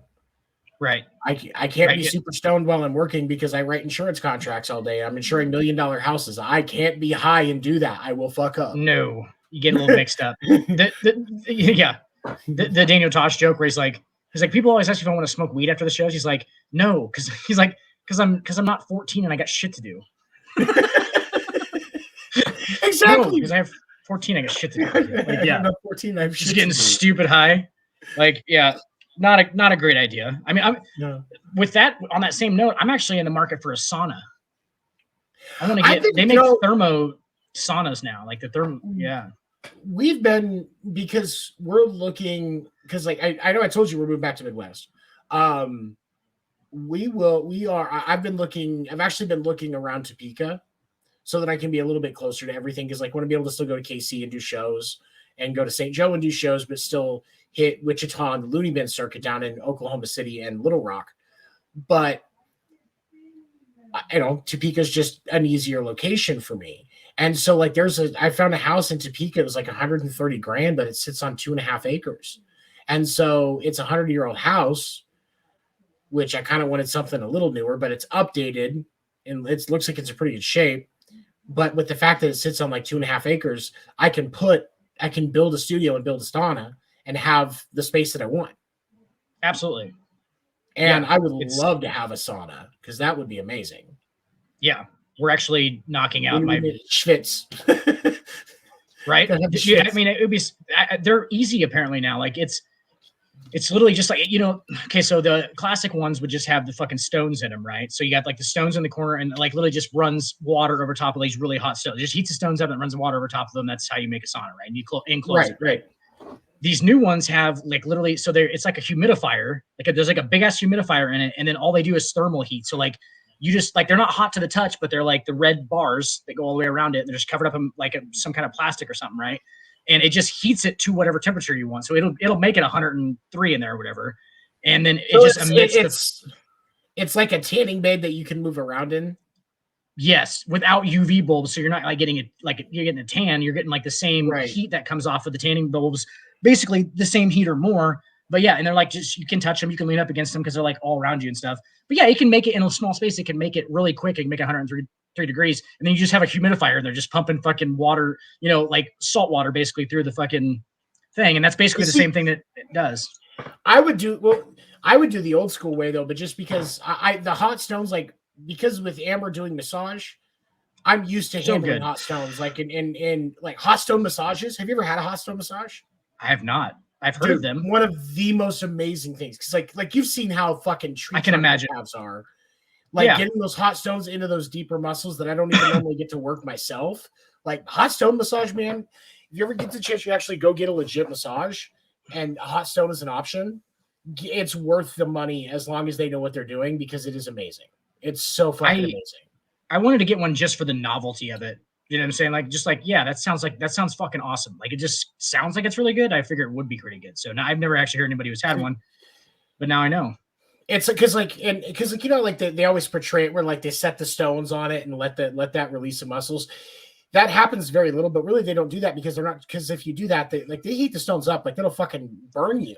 But what she does is show, like, because like what Amber does, because like we have the stuff for here, so she can do it when she's feeling up to it, and she just uses the stones as a tool to actually work into the muscle. Right, because if you think about it, like, good. Like with a lot of probably dudes like us who have a little bit more, girth over top of the muscle and things like that. Like, it seems like often that nobody can get the actual strength or the hardness that's necessary, right? Because it's like, oh, you push as hard as you can. Like, yeah, well, that's kind of obviously a different thing, but like I feel like the stones would probably help that, obviously, because you already have pressure on it, and then you get the extra, and the heat obviously stretches the muscles, so on and so forth. I'm assuming. Well, anytime I go get a massage, because with my issues with my back, anytime I go get a massage, I tell them just like, get as deep as you possibly can. Because of my issues, I have a super high pain tolerance. So just get in there. And I tell them, I will tell you if it hurts. Otherwise, just keep going. But same thing you tell Martha. Yeah. And as deep as you can just get the whole fist in there. Just guys. It might be a rubber fist. It might be her actual fist. I think that her actual fist might be large enough. Depending on her mood, I kind of let her decide. Maybe to the elbow. Yeah, that's about a good. That's about fair enough. It's good, because if it goes too much deeper, that's just a lot. And I'm not the elbow just seems like not a puppet. Right. The elbow just seems like it would be like putting like a big dress around a corner. You know what I'm saying? Like, it just seems like there's something that just hit and it might break something. I don't really know. You don't want to go up to the elbow because then you got curving involved, and you can get the whole puppet thing going on. You don't want to cause any damage. Well, but emotional damage for sure you would cause. But that's why I like the fisting. The emotional damage is why I like the fisting. That happened a long time ago. It's because you hate yourself so much that you just basically get like, you envision yourself getting fisted. That's why. That's why that's there. I understand. Yeah, totally. But like, I tell my massage therapist, like, just get in there. It's right, because I need it. But with hot stones, they don't. That's one of the reasons why I pay extra for hot stones, is because the therapists don't have to work as hard to get in to deal with the muscles and the deeper issues that I've got. That stone just gets right down there in there. And it's like, it's the difference between playing with like dry spaghetti or melted butter. Like, you're going to get in a lot more of that melted butter than you are trying to get through a bunch of dry spaghetti. Absolutely. I heard another fucking, this is kind of off subject, but the spaghetti thing, I heard another comparison here recently, that women's brains are like a bag of spaghetti and dudes' brains are like waffles with the compartments.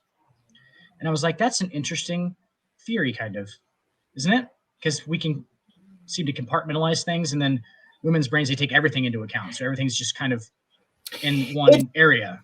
I could see that. No, that makes sense. Yeah. I could see that. I mean, yeah, because it's everything in their life kind of factors into every decision. Does that make sense? Like, so everything in their life, we can kind of forget about stuff when we're making certain decisions, and it's definitely not a good thing, because it makes women like extra sensory perceptive and shit. They can kind of factor all of it in. There is, but it's also one of the things that I think it's going to make it interesting as you see like women get into the GM position in professional sports, because with men as GMs and stuff like that, when we're evaluating a player, it's easy for us to compartmentalize. Well, on the professional sports level, you can't compartmentalize. You have to be considering everything about every player that's on your roster. You don't have a choice, because your organization's future depends on every single guy that puts on that jersey. And so I would think that there are going to be, when females get the opportunity to be GMs in professional sports, we're going to see some amazing things, because they're going to be considering things in a way that we don't. And I think we're going to see some different chemistries, and I think we're going to see some different things come out of it that we wouldn't have seen otherwise. I think they're going to be much better at like the figuring out if the guy's going to work with the rest of the team, like personality wise. Chemistry, you know what I'm saying? Like, because team chemistry matters so much anyway, which we talked about extensively on the show. Kind of what our show's about, right? So, I mean, in a ho hum way, That's how our whole show is, Tony. It's just ho-hum. That's how we do everything. Just snapping our fingers, ho-humming it. But yeah, those women are going to see a lot easier. Well, that dude definitely not going to fucking like that guy, right? We're going to be like, we didn't even make that connection in the first place. Well, I could see that though. Yeah, I mean, it makes sense. Those are good, but that's a good change up to throw into that, because now it's just all about 40 times and how many times they can do the bench press 225 pounds, and how's that guy going to work in the locker room? What's really funny is I think that men are the reason why analytics has gone too far in sports, because you think about it, women, the few women that we're lucky enough to have in the sports world that are successful have a much more broad view, like Joy Taylor. Oh, absolutely. Or Jen Hale is another one. She's really good at what she does. They have a great way of portraying. Mina Kimes is absolutely fantastic. Yes. Emily Walden, baseball writer, for Fansided. She's amazing. Going through cancer right now. Definitely supporting her. But there's so many women in sports that have a good broad view that some people don't think of. And Mina Kimes is a very prime example of that. Erica, our colleague. Erica, yeah, she's great. Always gives me a good perspective. I'm like, oh fuck, I don't hear that from all these idiot dudes on here.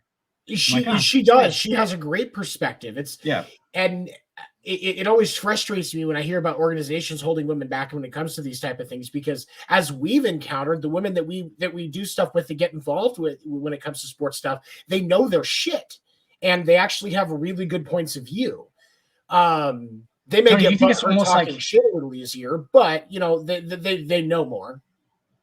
Right. And do you think it's mostly about the fact that maybe it's been a boys club for so long, and we just don't want to not us, but a lot of men don't want to admit that oh shit, well, they actually have a perspective that's not only interesting but useful in what we're doing. And do you feel like it's this is the last thing that men definitely have, for some guys, you know what I'm saying? It's not for me, but you can see how that could probably happen. Right. Well, it's there was in the 40s during World War II, when professional women's baseball became a thing, because most of the men were away fighting for the war. There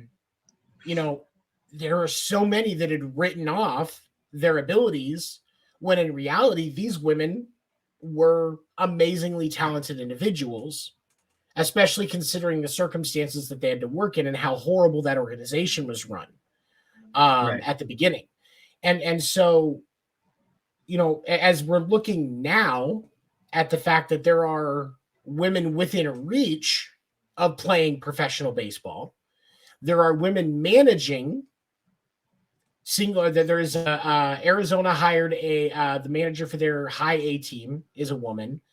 The Rays have a woman managing one of their teams. The Giants have a female assistant coach that's actually on their team and has coached on the field before. The Yankees, I think their single A team is a female manager. And there is I think there's a female GM. There's a female GM in baseball now too. I can't remember which team it is. I want to say it's the Marlins. Becky Hammond was an assistant NBA coach. She just went back. I mean, she went and got the biggest head coaching deal in the WNBA history, which you kind of saw that one coming. I mean, why that's a good thing, I think. The league was smart to do that, but she should not have had to go back to the WNBA to get a good head coaching deal. She should have gotten it in the NBA. I mean, but that doesn't line up actually factually though, because she'd only been an assistant for couple of years, 2-3 years. Most even dudes who are really good have to go through at least 10 years. You got 10 years is probably 10 to 15 if you're good enough is the average to get to a head coaching position. So she'd only been an assistant for 2-3 years. So she had a lot of work to do left. But I'm not saying at that 10-year mark you wouldn't be yeah, fuck yeah, she's been How many times in the NFL, Major League Baseball, and in the NBA have we seen guys after just a couple of years get a shot because they were that much respected? It does happen. Yes. But that would make her like And- not only the only woman assistant, that make her like the best woman. Like she's already on like a level with those, like the chances of that happening. I don't know Becky Hammond as a coach, honestly, that much. I mean, I haven't seen like her coach. But right. And obviously we don't know personally, but like every single player that has said anything about her, like nobody criticizes her. Do you think that nobody think it's because they can't though, Tony? Like, do you think that that's okay? I don't know. You know what I'm saying? Well, because like, and just like we've talked about, one of the issues that we see a lot of women coaches facing when they're dealing with sports is so many of these asshole guys only want to listen to only want to listen to guys that feel like have been there in some fashion. Well, because women coaches and women in sports haven't gotten the same opportunities. They haven't been there. And so it's harder to get these guys to treat them with the respect that they deserve. That you don't see. Well, if I would feel like, because like even somebody that's really not cool to criticize, like Pop has been criticized by former players. Sure. Monty Williams. I mean, any of the big coaches today, Andy Reid was just getting criticized by Shady McCoy. That's kind of where I was going with it. So I think that if there was a player that had an issue with Becky Hammond, I think that at some point something would have come out. Even if it was small. Because everybody's getting asked about it, kind of too. I get what you're saying. Like everybody's getting asked about it. Like, yeah, no, even if it was some point, where there's smoke, there's fire, kind of thing. Like if there, you would think that there would be, but I don't know. I feel like you would definitely be discouraged because I feel like the first dude, because of how the media is, right, especially in sports, they're gonna immediately be called misogynist and shit. They're just gonna be like, oh, he doesn't like women, and like that's why nobody wants to do it, I guess. But like, she's probably a good coach though. And then that's the thing is, I would think that there was probably conversations about like, hey, we don't want this to come off bad, so don't be too difficult. But at the same time, you can't reasonably expect these players, if equality is the focus, right? Equality is the focus in what we're talking about. These players should be allowed to at least say, hey, she's a great coach, but this is something she needs to work on. Or, this was something that we struggled with. There are ways that you can present criticism that are not going to come off as misogynistic unless you're pulling a KCTV5 and just clipping a specific phrase where somebody from, it was the Heat that she was with when she was in the NBA last, right? If I remember correctly, it was the Heat. No, it was Spurs. The Spurs. Somebody from the Spurs goes, Becky Hammond was a great coach, but she got angry a little quick sometimes. Right. But at the same time, like, even if she was bad, present it. We can guarantee she's not a bad coach. How about that? Right. We can guarantee she's not a bad coach. Because that definitely would have came out. If she was just terrible, one of them would have been like, yeah, like, we respect her and everything, but like she's not very good at what she does. They just would have done that. Yeah, I get what you're saying. But like, I also think they were probably kind of like, in some way, they were probably discouraged from doing that, either through themselves or through other, like other people tell them like, hey, don't, maybe we take it a little lighter on her. But if she was a bad coach, definitely something would have came out of it, basically. And that's the thing. And I think that's, and obviously, like, with the way that she carried herself in the WNBA last year, because they won the title, the team that she was coaching won the finals for the WNBA. Right. Saw that one coming. I mean, which, granted, a little predictable. Like, hey, if there's going to be a scripted sports league, professional women's basketball could probably sound like one where they're a little more scripted. Could be a great place to start for Adam Silver. Great place to start. Down there, just puppeting around. He's like, oh, good. I'm seeing how it's working down here first, and then, like, before I bring it into the NBA full time. And I'm not saying that that's happening. Just saying, like, if it was going to, they could start there. Allegedly. But no, but it's, for me, it's like, for me, it's one of those things where it's like I can't remember if the quote originated from Sherlock Holmes or if it originated from Star Trek. I think it was Sherlock Holmes. Whenever you eliminate the impossible, the improbable must be true. And so we can tell, like we said, it is, if Becky Hammon was a bad coach, something would have come out by now. Right. Something would have come out by now. So we can eliminate she's a bad coach. Now, is it a stretch to say she's a better coach than Pop? Yeah, I'm not saying she's a better coach than Pop. Not just a stretch. That's a outright and total, not even a question at this point. Because right. But she hasn't had as much time. Does she deserve the shot? Yes, and that's my point. She deserves the shot. But she factored that in. I mean, you think she goes and wins, like, say she just goes and wins 4 or 5 titles in 5 years in the WNBA, which is totally possible. You think that's not going to make her look better for the NBA to get like an assistant head coaching job and then be a head coach eventually? Like, that's a better thing than her sitting on the bench behind Popovich for 10 years. Right. Because it does. I feel like, and because of the fact that the WNBA doesn't have the clout that the NBA has, I feel like with her talent level, it's almost like, being stuck down in the minors versus being in the pros. It's not to say I'm not criticizing women's basketball. It's just because of the exposure that the WNBA gets versus the exposure that she would get in the NBA. I feel like she deserves to be in the NBA. Yeah, and she will. I guarantee she will be back in the NBA. I would say that. I can say that for as possibly in a head coach. I mean, that's down the line though. Like I said, like some of these guys, a lot of these guys, the average is like 7, 8, 10 years that they basically sit. Because think about the youngest guys come in like right after college. They have sports management or sports psychology degrees basically, and they just come in and start coaching immediately after they play college ball at D1 schools. What a lot of them do, and like these guys are already like, so that's. But the youngest head coach in the NBA is like 33. So, you know what I'm saying? It's like these guys sit for a second and you got to like learn stuff. And being a head coach is completely different than being a positions coach, an assistant coach, anything. Because you're the guy that everybody looks to, right? It's like you have to be the puppet per se, and like, but play it well to your whole team and not just like, oh, just like my position group over here, and then the head coach will handle everything else, right? That's two completely separate things. Like you can't. Most head coaches aren't good as assistant coaches, if you ever notice. Bill Belichick got into it with fucking Bill Parcells all the time. Those guys were constantly at each other's throats because you could tell that Belichick needed to be a head coach. He needed to be a head coach, not an assistant who, like, he needed to make the decisions, basically. So, like, how she is as a head coach is a huge thing. And I think going into the WNBA and head coaching, right? So you can see how she handles all those because the personalities and stuff are kind of the same thing, right?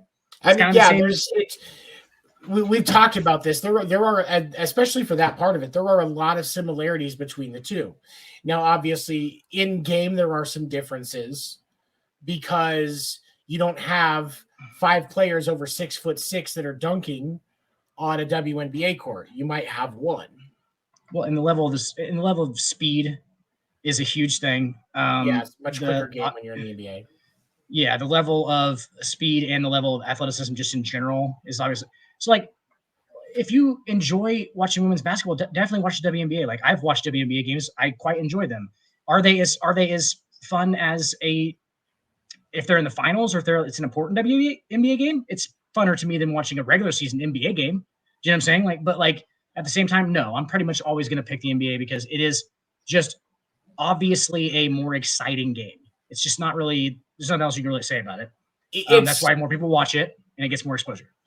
And I feel like the WNBA game is more akin to an older style of basketball, whereas the NBA is where the game has truly evolved to. When we think about basketball, not necessarily just the 60s and 70s or anything like that, or saying it's ancient. The WNBA is the ancient NBA, but the play style is very similar. It's more shooting and finesse, less dunking and speed. Right. You're probably right on there. Probably 70s, 80s, maybe 60s, 70s, 80s. It's like kind of the same kind of style. 60s, 70s. Yeah, that's kind of where I was. And this is not a dig against it. It's high school basketball is what it is. And that's not a dig against it because high school basketball is quite entertaining. But you just have basically, since there's less women playing basketball in general, we can accept that, right? There's less women who play basketball. And so your talent pool is much smaller, right? Is much smaller because they don't either want to do that or they just, picked a different career path. Some people that are women who are fucking accountants are probably could play in the WNBA, same as it is in the NBA, but way less people. Do you know what I'm saying? Because if you play in the NBA, it's more lucrative. Everyone thinks that you're going to go there. Like you should, you're 6'11", you should definitely go to the NBA. Like it's almost like not like that with women. It's almost like, well, don't go to WNBA because it's not that lucrative and all this stuff. Like they almost, it's alternative like career paths almost better. Brittany Griner, so many women that play in the WNBA go play in European and Russian leagues when the WNBA is not in season because they make more money over there than what you make in the United States League. And so it's again, this is not to knock those women. They're all very talented. It's just they're two different games. Yeah. And obviously they really are. Like we talk about all the time, the money's not there. No. It's all about a lot of this. And it's just like it's the same struggle that the XFL, I think that the XFL and the USFL are going to face because there's a decent product there, but the Major League Baseball, the NFL, and the NBA get away with what they get away with because of the amount of money that's in the business. And the WNBA gets its money from the NBA's business. For those of you that don't know, the NBA has to supplement the WNBA. If it wasn't for the NBA, the WNBA wouldn't exist. No. Because there's just like because I've been to WNBA games and the tickets are a lot cheaper. There's not as many people in the stands. Sponsors aren't going to spend as much money to be a sponsor for a Phoenix Mercury game as they are going to for a Phoenix Suns game. Absolutely. And as we've mentioned, the players don't get the same amount of team share or team franchise profit as the players in the NBA or of merchandise or anything. They don't get any of that. They don't get any money for any of their jerseys that are sold. They don't get any merchandising money at all. It's like, and they get less of a profit share. That's what Kelsey Plum was talking about in that podcast, the video that we've talked about before. Like they're not asking to make Tom Brady money.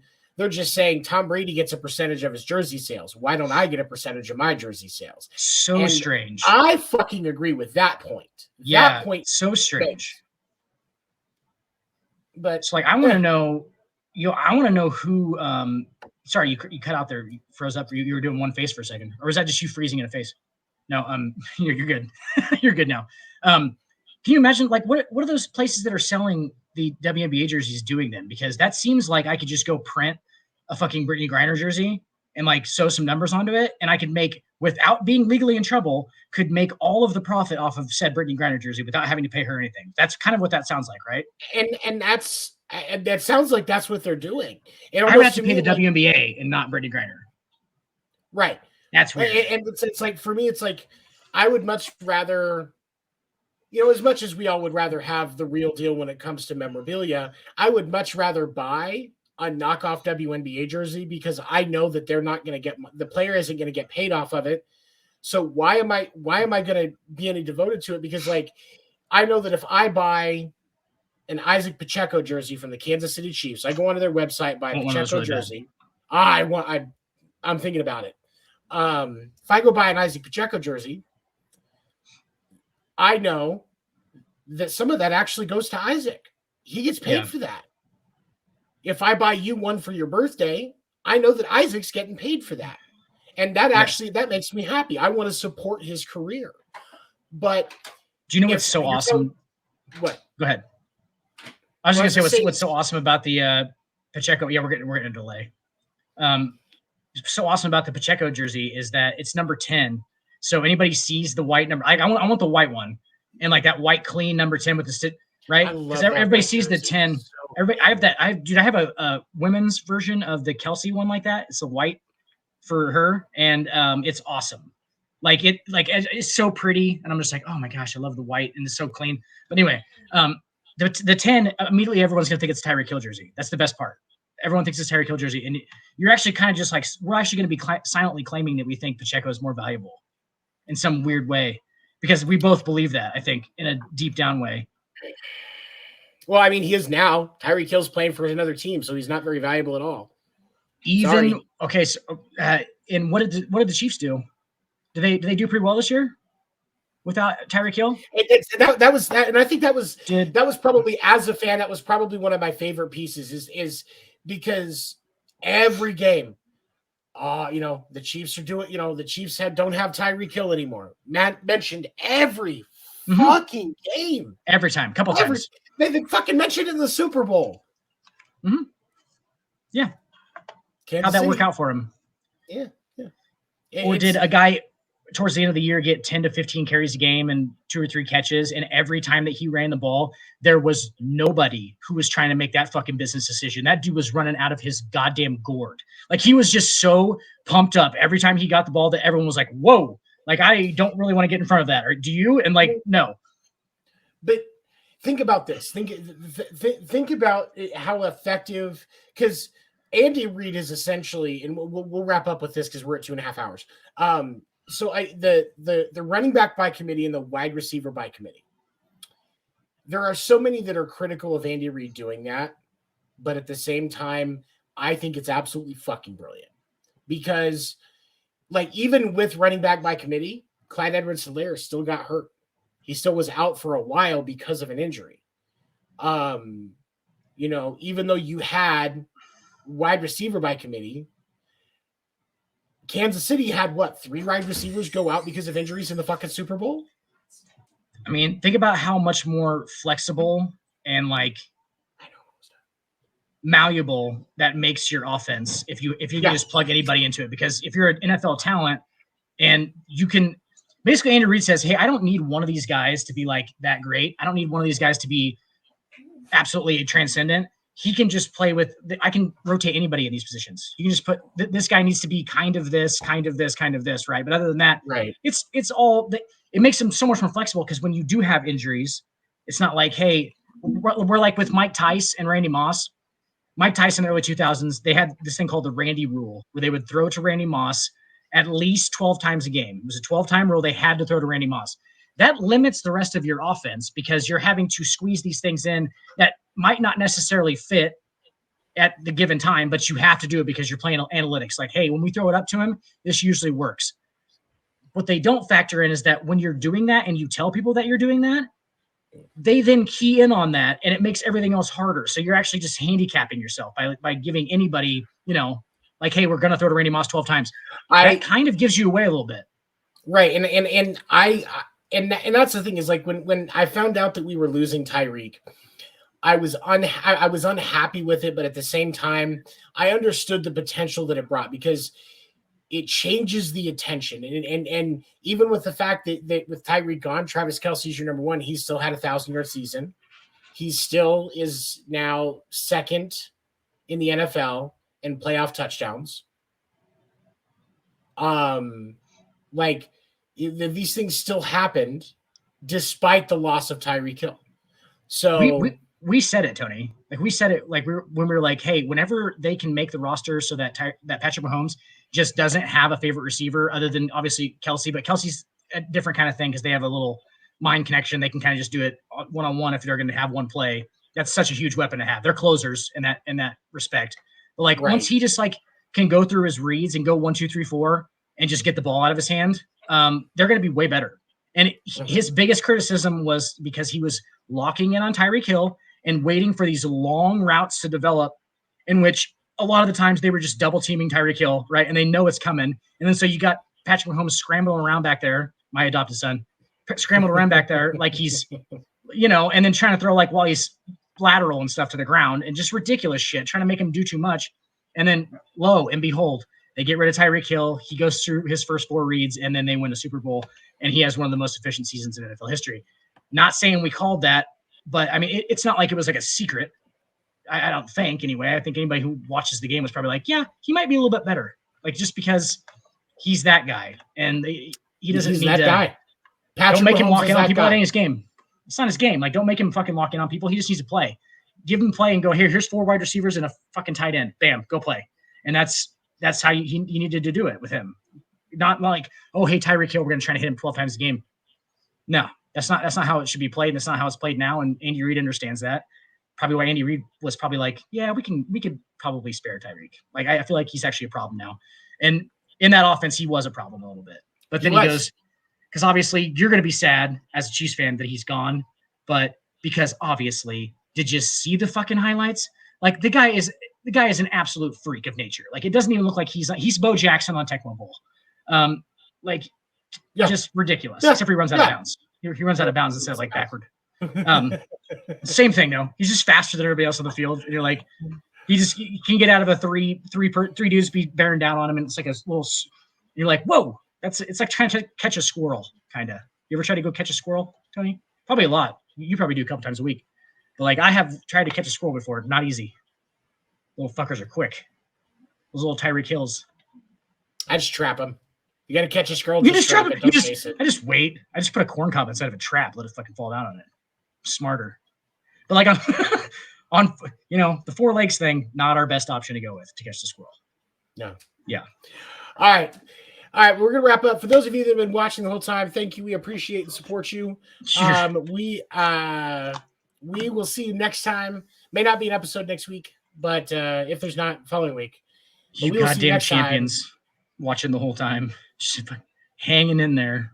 We appreciate you. When is this fucking gonna be over?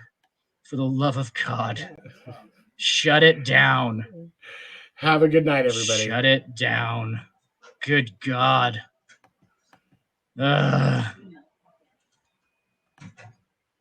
Killing myself.